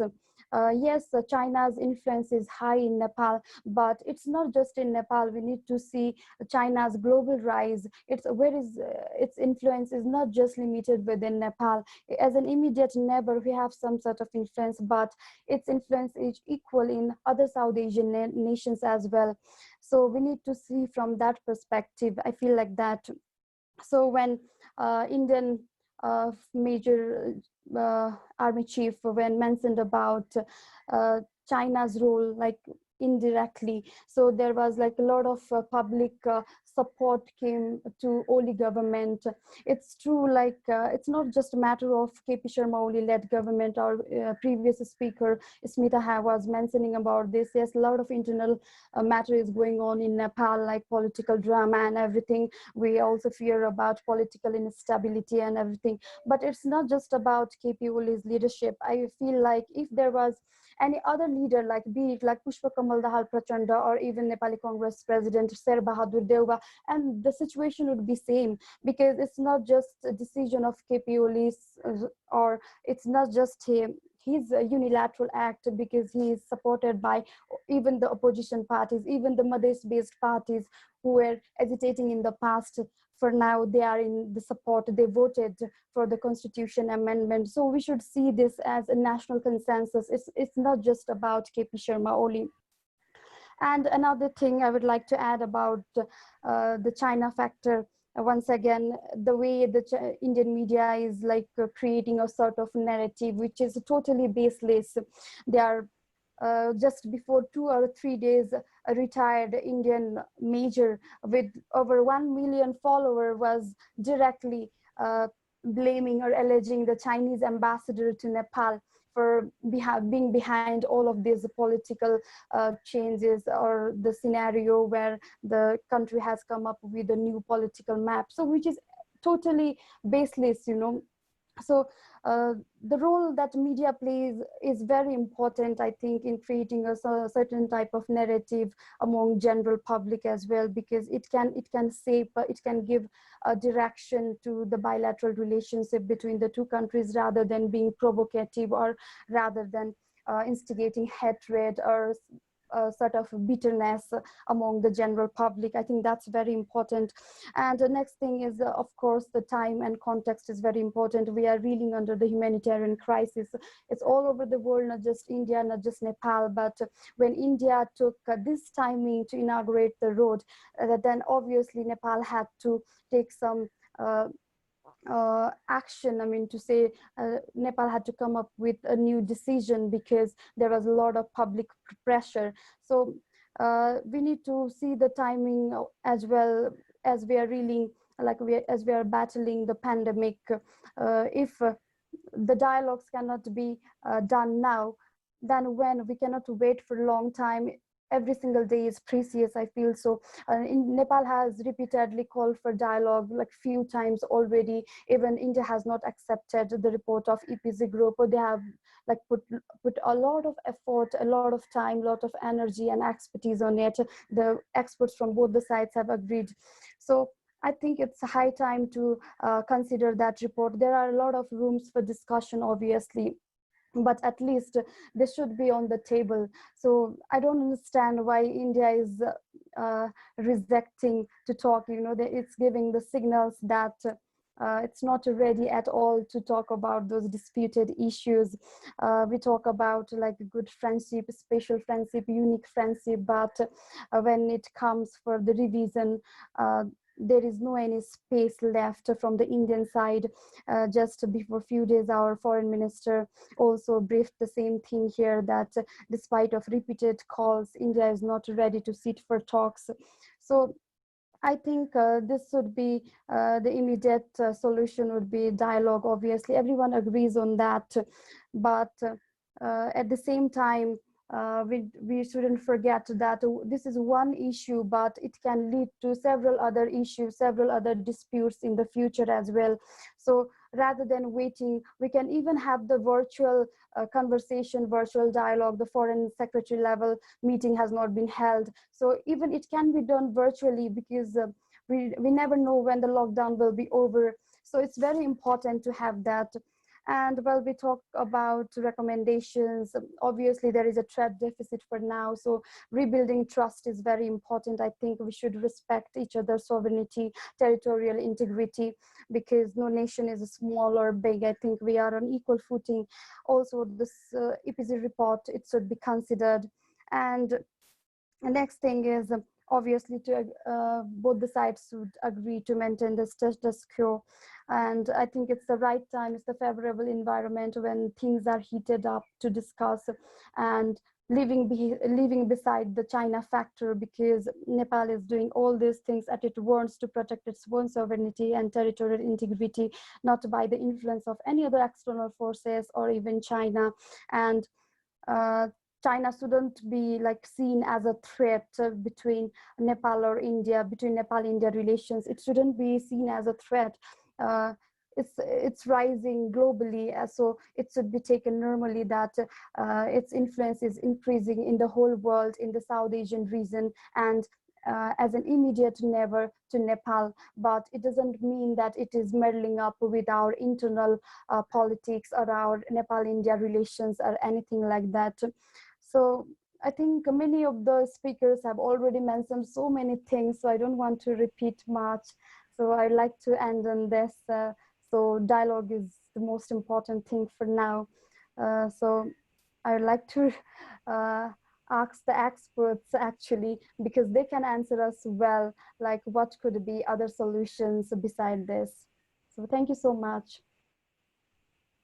Thank you very much, Shristi, for your insight. So now I think we have come to the end. We have some questions in our chat box.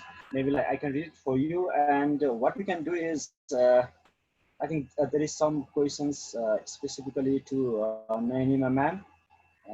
I can read it for you. And at the meantime, what we can do is like we can have a closing statement from each of our speaker about like 1 to 2 minutes, starting from Meena Vaidya ma'am.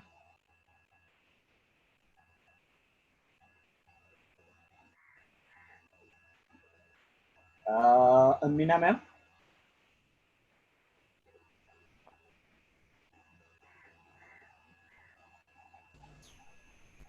Yeah, are you listening to me? Yeah, please, yes. please. Yes. 1 minute or so, okay?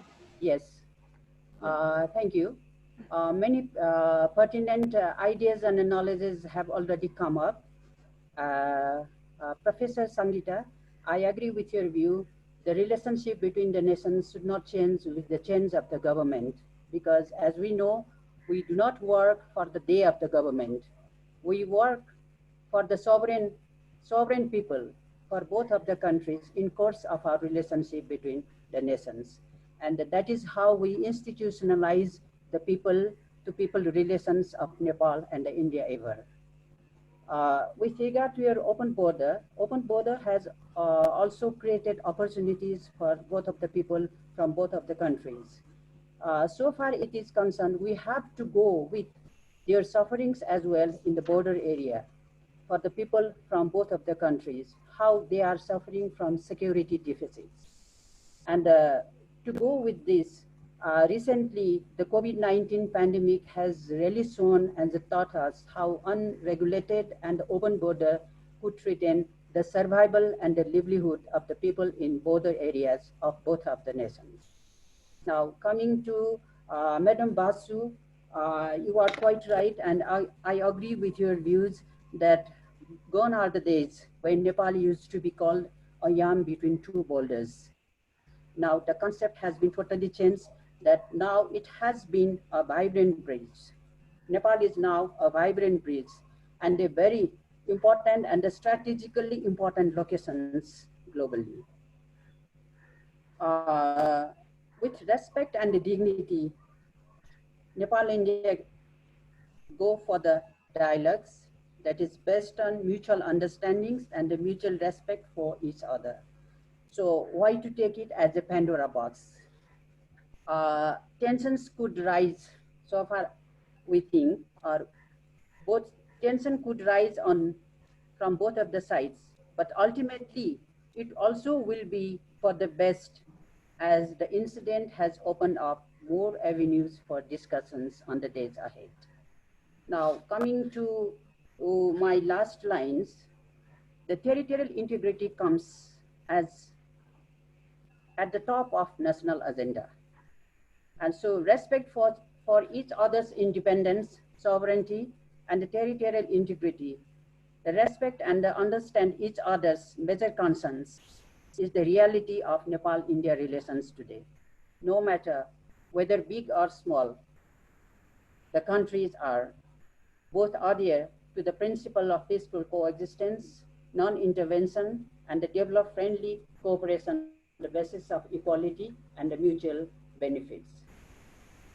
So all these understandings so far in my observation will lead the people of both of the nations to feel and realize the ultimate reality that your suffering is our suffering and your well-being is our well-being. Thank you. Thank you so much. Okay. Thank you. Thank you very much, ma'am. Now I'd like to request Sangeeta ma'am for your closing statement. You can also include, there is some questions about the India's neighborhood first policy. You can also add something about it. Thank you. Before that, I would like to respond to certain issues that people have raised, especially Shristi Kafle, when she says that this map issue actually started from 2015 onwards.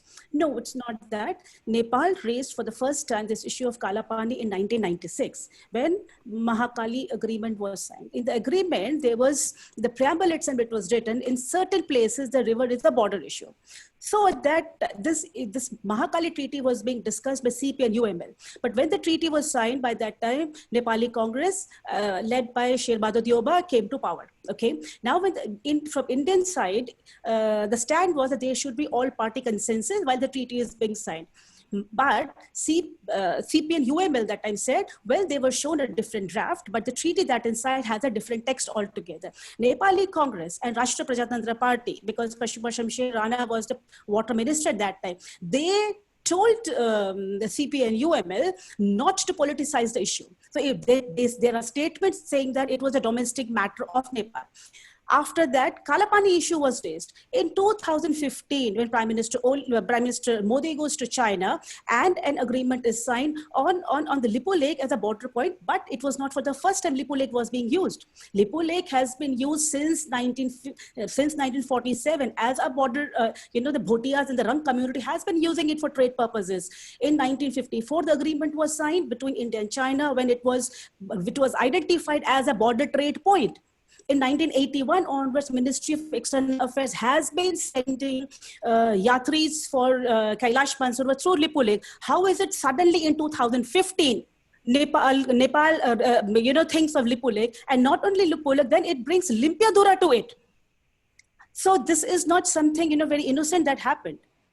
This is where, because now Oli government was getting sidelined by intra-party feud, and also by opposition within the parliament. So he raises this nationalism issue and he brings a Limpiadura. When this political squabble was going on, Chinese embassy was active in negotiations. Okay, it met leaders of NCP at that point of time. So, one can actually say that China was involved in it. You got to also question your own leadership. You got to also see the context in which someone has made a statement from India on China being involved in it. Now, Smita actually mentioned later on that just yesterday, China has also laid claims on a territory in Bhutan, which was not the case earlier. It has spoken about Galwan also. So why would you be in denial? Nepal also seems to be in denial on this issue. Now, I do not discount that people on road in Nepal, those come on road and talk about this particular issue, because they have been led by this passion of nationalism, which has always happened in Nepal.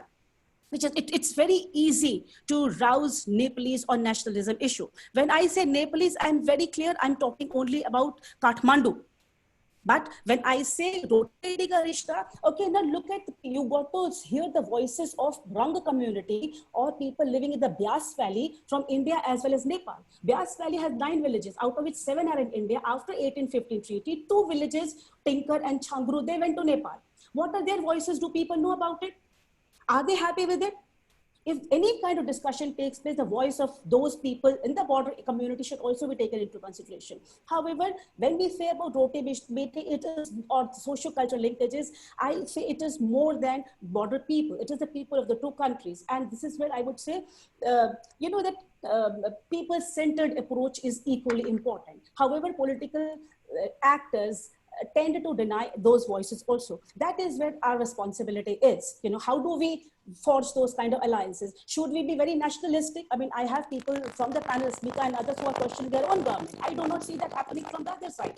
If there is an area which is very hyper nationalistic, I see that in Nepal. I will see whenever of the treaty is in the newspaper and it is discussed on group. Does it happen with Nepal's relation to other countries? Ma'am, It also your yeah. voice is really like a disturb. Okay. Yeah, Okay. many ways. Yeah. All right. I can come back again then. Sure. Shall I come back again? Okay. Yeah. You can make it like a final statement if you want. Yeah. So what I'm saying is that one has to, if what do we want? If we think in terms of having cordial, good relations between the two countries, then we've got to see your own country's national interest, but at the same time be sensitive to the core interests of the other country as well. And through that also only any kind of dialogue can take place. If we become too nationalistic, then then the boundaries are clearly drawn. Then no discussion, no dialogue can take place. And I'm not talking at the government's level, at the people's level also. And that's the kind of people-centered connectivity I was talking about. Thank you. Okay, thank you very much. Now I'd like to request Mallika ma'am for a tip. Maybe like you can also include there's questions about the China's hand for this border dispute, and also the related to the nationalistic stance of Prime Minister Woli. Thanks, Shyamji. I felt that this is I hope that this dialogue will continue, that this is not the only dialogue that is going on, that this is the beginning of the dialogue. While I really welcome the dialogue, what made me a little uncomfortable at times was this sort of bifurcation between the Nepali side and the Indian side, kind of saying, okay, what do you want? What do we want? I mean, we are not, formally appointed ambassadors of our respective nations. So I don't think I was thinking in terms of, what do we want out of you, or what may, I mean, so, and in terms of that, and also the Nayanima and Smita pointed out very well that there is within India the bipartisan politics about the Modi rule and then the liberal media that is critical of it. That's a really important dimension. And I think, so that's the state of the Indian opposition, and that is important in this discussion, I think, to understand that the Indian voice is not only one India's voice, but there are multiple voices from India. And similarly, I think if we kind of try to understand the party politics and opposition politics within Nepal, what I find very interesting is that this is the country that wholeheartedly celebrated the issuance of the new maps just a while ago, and immediately after, this is a country where the opposition, the Prime Minister, issued that map and was lauded in social media, in everyday conversations, in formal communications. The same Prime Minister who was lauded is now quite strongly being criticized, not only by the opposition parties, but also by the groups within his party. And now we can read it as only gambling his stake within his own party and getting it wrong. But I think we can also, if we like, we can also read it as the psyche of the Nepali media, where the nationalism card goes only to a certain extent. The kind of questioning, questioning the sitting prime minister that has not been possible in India, as Smita pointed out, somehow, it has gone much further out in Nepal. And I think that's not necessarily a kind of, political quibbling, power grabbing. We could read it this way, but we could also read it as a way of, liberalism to put this nationalistic zingoism within a certain context. And if you actually look at the mainstream discussions that is going on at the moment, the citizenship debate is at the heart of it, and this is where most of the liberal left and Kathmandu-based and outside the border-based intellectuals and public voices are actually supporting the right of Indian women to gain immediate Nepali citizenship, immediately and unconditionally after marriage to a Nepali man, despite the fact that in reverse, India waits Nepali women, India asks the Nepali women to wait for 7 years. And I think Nepali public in general, have not equated this issue with the border dispute in any way. They have said, no, we have a special relationship with or without the border dispute, and we will fight for the right of the Indian women to be incorporated in the Nepali citizenship, and also letting them, kind of protect their political rights to contest in political positions, fight public elections. And so it might be, we might think of we might think of this as a reading of how weird Nepalis are. Isn't it ridiculous? They can't agree on anything. But we could also choose to read it as the nation-state disputes not being that central figure in terms of raising this nationalistic jingoism, and I choose to read the latter.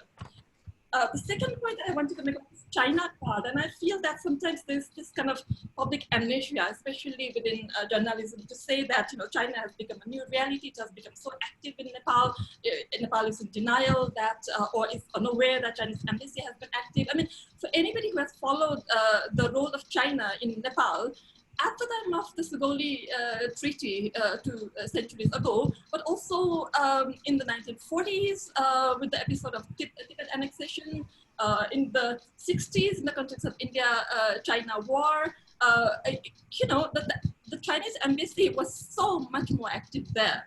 I mean, there are ethnographies that talks about how children of the 70s used the China Sachitra, the propaganda magazine that came out of China straight to Kathmandu and translated in Nepali language so Nepali people could read it. They were the ones that were used as the zilda or the covering of every children's books in the school because they were glossy, they were thick, and that is useful. I mean, so if you compare the activity of China's embassy in the 70s and now, I would say that China has been extremely docile. I mean, it's true that China's role has increased in Africa, in Southern Africa. If you went to Lesotho, suddenly, the whole full of play, the factories are run by Chinese. I mean, the role is a lot more prominent. The Chinese role is a lot more prominent in Africa compared to, I think, South Asia. Now, that might change in the near future, but that certainly hasn't caught up with the Chinese activism or the Chinese activities in Africa. So I think it's important to kind of get over this public amnesia when we have this fear of the China card or China has become so active. I mean, it has always been active, right? And then the third, I mean, I'll wrap up, and I hope that I could be corrected if I'm not right on this. But in terms of the third, what do you want from us? The question coming from the India side, I don't think, we represent, I don't think we represent our nation state in any way to say we want this from you. But I mean, my reading as somebody who lives in India and, continues being Nepali is that the whole, that was a disputed territory for a long time, from the colonial times, post-colonial times. And it was a disputed territory before the road was built. It remained a disputed territory through the pilgrimages and all of that. It was the disputed territory when the road was inaugurated, and it remains a disputed territory now that a new map has been issued. And you are quite right that while India is totally occupied with COVID and potential standoffs with China, it doesn't have time to look at these small border disputes, and it remains so because it then remains a disputed territory. Nothing much has changed in that, and I think rightly the India-Nepal relationship should not be governed by this 40 square kilometer of land. There are a lot more at stake, especially when you invoke emotional expressions like roti beti, unique, ancient, all of these kind of relationship. The onus is on both parties to see whether that relationship is now going to be reduced by this very small dispute, which might be forgotten in the longer scheme of things. So I'll stop here. Okay. Thank you, ma'am. Now, I'd like to request Nayanima madam for a response. Well, I guess I have seen the questions, and also just my closing remarks. As always, I stated that now, as I said before, what Nepal has done has been done. It is true that India has not, come for the foreign secretary level talks, but this is also true. And as Smita rightly said, you need to understand that whether you agree or not, Prime Minister Modi is a strongman leader. And not at any cost can India be forced onto the negotiating table now that you've taken those steps. Also, as I said again, if Nepal really wants to position itself today as this, independent country, and of course it is a new India, it is a new Nepal also. Let's not also forget the fact that China is also having a Chinese dream, which President Xi Jinping has talked about. I would also suggest, I mean, all I can say is that if Nepal really wants to become what it is, what it has embarked upon, where it can take certain steps unilaterally and not discuss and then ask for a discussion, then it would be also, it also needs to be ready with how the world is going to be in a post-COVID world, right? And I stress on that because we see what is the signals that are coming from the US, we see the signals that are coming from Australia, from Canada, from all other big countries. And when you tally on, between these two big neighbors, which has always been a difficult situation for Nepal, Nepal needs to also assert itself on a certain kind of pragmatism where it would not take such an actions where people question you to, taking it under someone's influence. And I completely don't support the fact that what Nepal did today was because you had China's blessing. No, that's not true. Every country has their right to take their own sovereign decisions. But when you also accept the fact that it is a dispute, you then need to resolve the dispute with a dialogue and not do certain things unilaterally.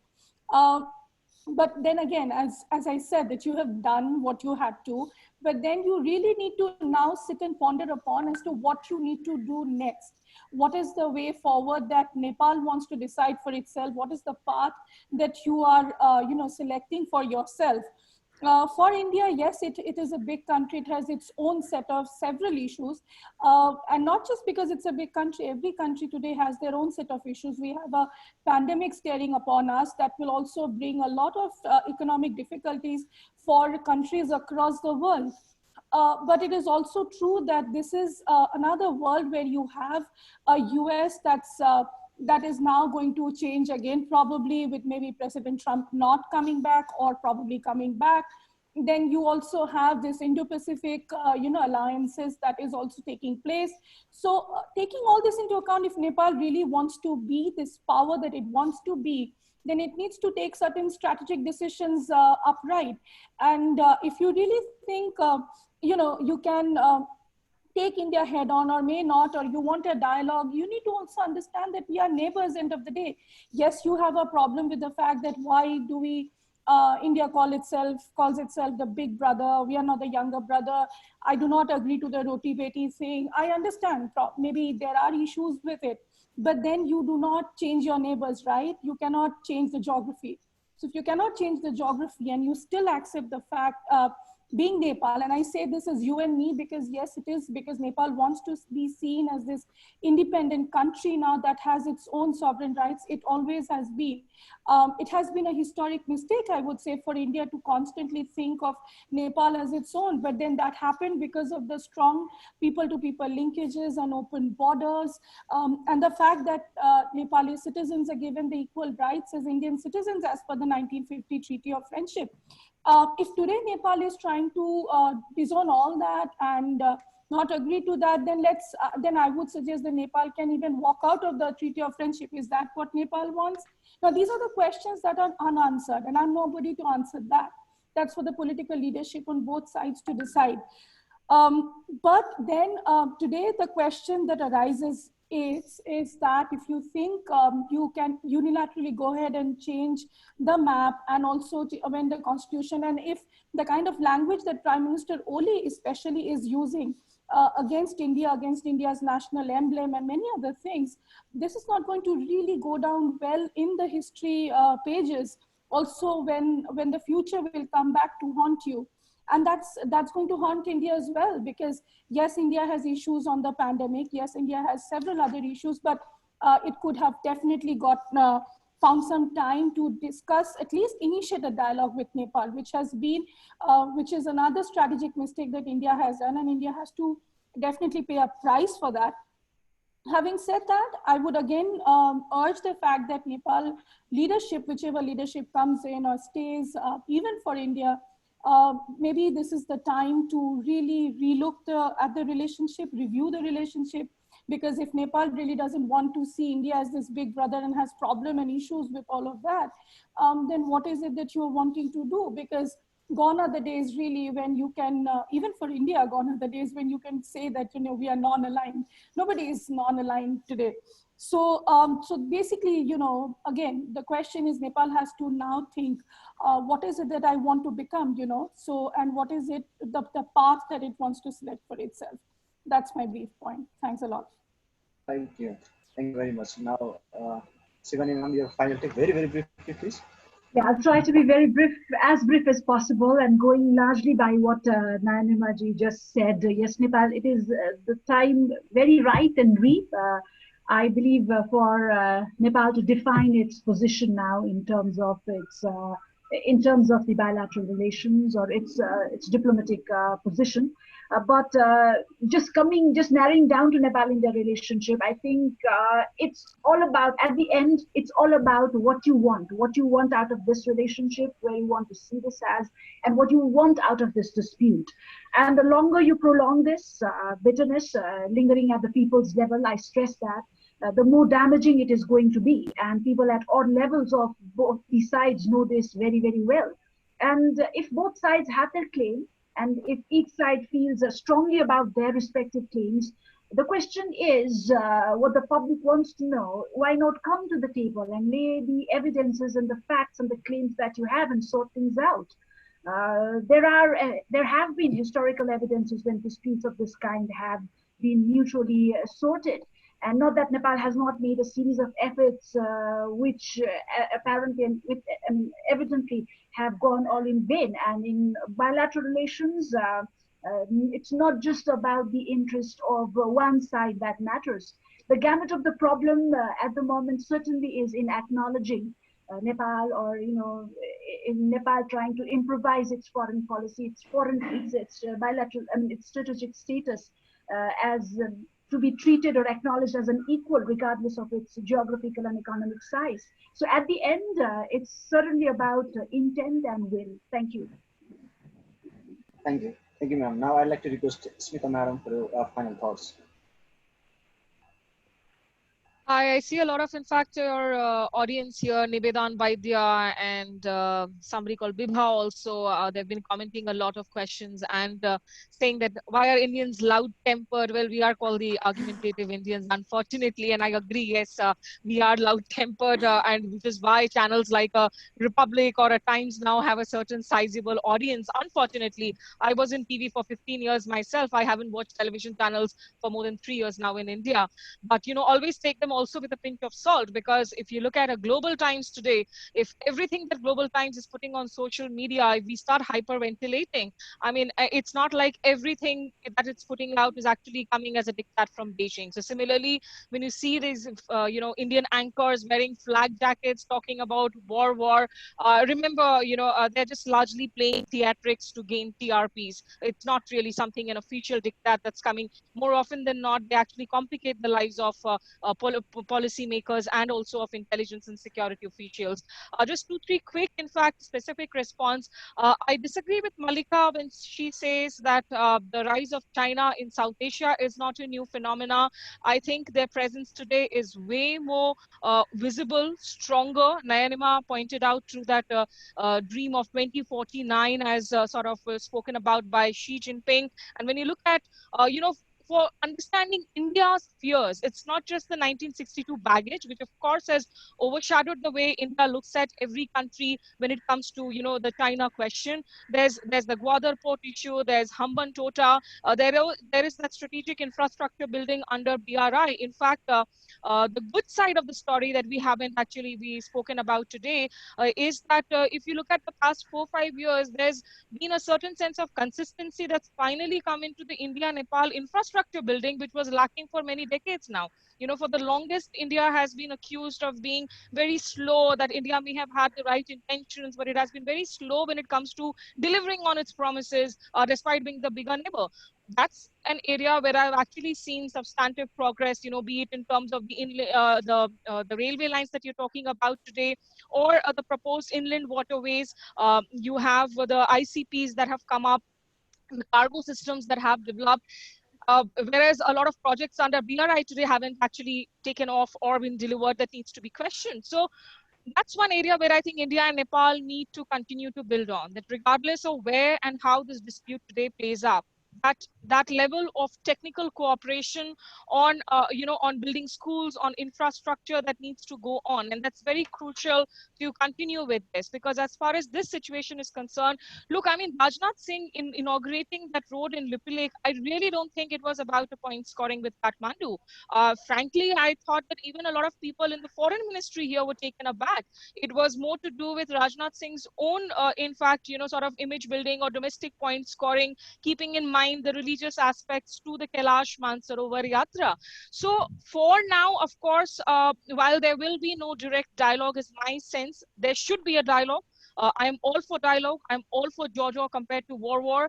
But the lines of communication need to be open at different levels. That is something that must not snap, because the relations between India and Pakistan we have seen and we have faced, which has been so terrible. In Nepal, one of the issues that we have faced, I think, has been the issue of consistency. So when Mr. Narendra Modi started off his term, he started visiting Kathmandu, he did his trips to Nepal. High-level political engagement was seen, but what is lacking is a consistent approach. Somewhere there is a high and then there is a low. Can we address that? That's an issue for the governments to resolve. I'm no government spokesperson here. Somebody spoke about Major Gaurav Arya, who has spoken about the Chinese embassy. Let me just tell you, in a personal capacity of a journalist and a human being, that those were absolutely despicable comments that the person in question here put out on social media. And most of us right-thinking, sensible people called him out. And in fact, we look at it as being of disgrace to the uniform that he once wore, because it's not just Nepal. In fact, he has a whole set of despicable comments and hate-filled comments and a lot of fake news that he sort of propagates through social media against veteran army officers to the other officials in India also. So personally, I think the character assassination that he resorted to and the kind of comments that he just put it out on social media, they absolutely need to be condemned and in fact called out. But for India and China, look, I mean, for India and Nepal, the bigger issue will be that India has to somehow get out of that comfort zone or sense of arrogance, or maybe a post-Cold War kind of a feeling where it has the first right of refusal when it comes to its smaller neighbors. It has to deal with the idea that the smaller neighbors will look at alternate options too. Not everywhere is it possible that India is going to do what the neighbors ask for, and the neighbors, of course, everybody is sovereign. It's a sovereign state. They are self-sufficient today. They do want to look out for other alternates, even if it's China. So that's something that India has to learn to deal with. But I wonder if a younger leadership comes up in Nepal, could that change, the way things are? Somehow, I do not see new leadership also emerging.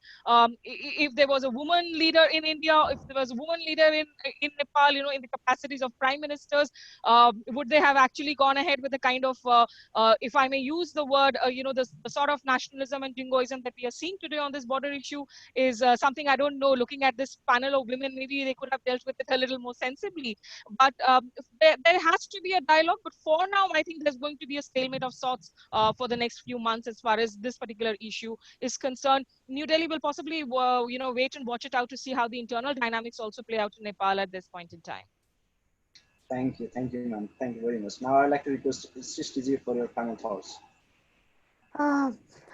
I'd like to refer to Dr. Sangeeta's comment. She had mentioned that about the diplomatic notes that were sent after 2015, which I mentioned earlier in my statement. Yeah, I highlighted only the recent developments, but this issue has been raised since long time, since decades, and most severely, like most consistently since 1990s. Actually, since then, Nepal has several times called for a dialogue, but India had adopted a strategy of avoidance, we can say, or inaction. So it's not just a new issue, or it's not just a new matter, but it surfaced now with this road opening thing. And while commenting about Smita, I want to mention few things. You mentioned about the developments, like progress in the projects and everything. Yes, there are some certain aspects, you know, there have been like a lot of things going on, like petroleum pipeline was inaugurated. It's definitely a good move in the past couple of years, and there has been a progress in waterland and railways as well. But at the same time, we need to see some other projects that have not recorded any progress at all, especially the post-reconstruction project after the 2015 earthquake. India had pledged a huge amount, but in the implementation, it has not been executed well. And a lot of many projects are still pending. And while talking about other aspects, you know, like the Indian Prime Minister Modi visited Nepal few times in the past years, and he definitely highlighted the cultural, the tourism, the religious aspects. He also visited Muktinath, which is very good, you know, to bring the people of both the countries together. Like it could enhance people-to-people relations. But we shouldn't forget, but at the same time, like when he is highlighting in words and in pictures and everything, like he is giving importance to the people-to-people relations. But at the same time, you know, he has not been able to find out the real sentiments of Nepali public, you know, in the ground level, whether what sort of feeling they have like towards India in the recent times, in the media and everywhere. Like it's all about, it's all good, it's all like people-to-people relations has been enhanced, it has reached to a greater height and all that. But in the real sense, he has failed to examine the sentiments of people. Particularly in the past couple of years, and with this new border dispute, I would like to say that. And while talking about moving forward, I think we should hold a foreign secretary level meeting as soon as possible, maybe as both the journalists, Indian journalists have already said that it might not be possible at this time, but maybe they can initiate for the virtual dialogue at least. So it could be one. And another thing is, obviously we have been talking about EPZ report a lot, so India should consider the report. At least there are a lot of rooms for discussion, so at least the report should be considered for now. And next is, obviously it should shift the blame game upon China, because we are just talking about Nepal-India relations for now. First we need to resolve our issues, and then only I think we can shift towards other things. Actually, Nepal can be earlier our previous speaker also mentioned, like it can be a vibrant breeze between China and India, or China and South Asia. Nepal can be a vibrant role. So I think blame game should be shifted for now, and should be focused only upon Nepal-India relations. And obviously the most important thing is respecting sovereignty of each other and fostering mutual confidence. And I think we should go for like a mutual negotiation based on evidences and pragmatism regarding this border issue. And I think for now that's all. So we all are waiting just for dialogue, so hopefully this issue will be resolved soon. Thank you. Thank you very much, Shristi, for your insight. Definitely, the border issues are closely interlinked with the nationalism and national sovereignty. So in order to resolve it amicably, we need to have, in one case, I would say, like a serious political intent and acute diplomatic engagement. That is what we need in this really uneasy time between the Nepal-India bilateral relations. And now I think we have come to the end. I'd like to extend my sincere gratitude for all of you for like your valuable interventions. I think this will be really helpful for shaping the bilateral relations between the India and Nepal in some ways. And we're also looking forward to your engagement and participations in the future event of AIDIA. For now, I'd like to thank you for every of one of you. So thank you. Thank you so much for having us. Lovely seeing all of you. Thank you. Yeah, thank you. Thank you, AIDIA. All the best. Thank you to all of you. Hope we'll be able to discuss more in the coming days as well. I hope that we can continue to stay in touch and have a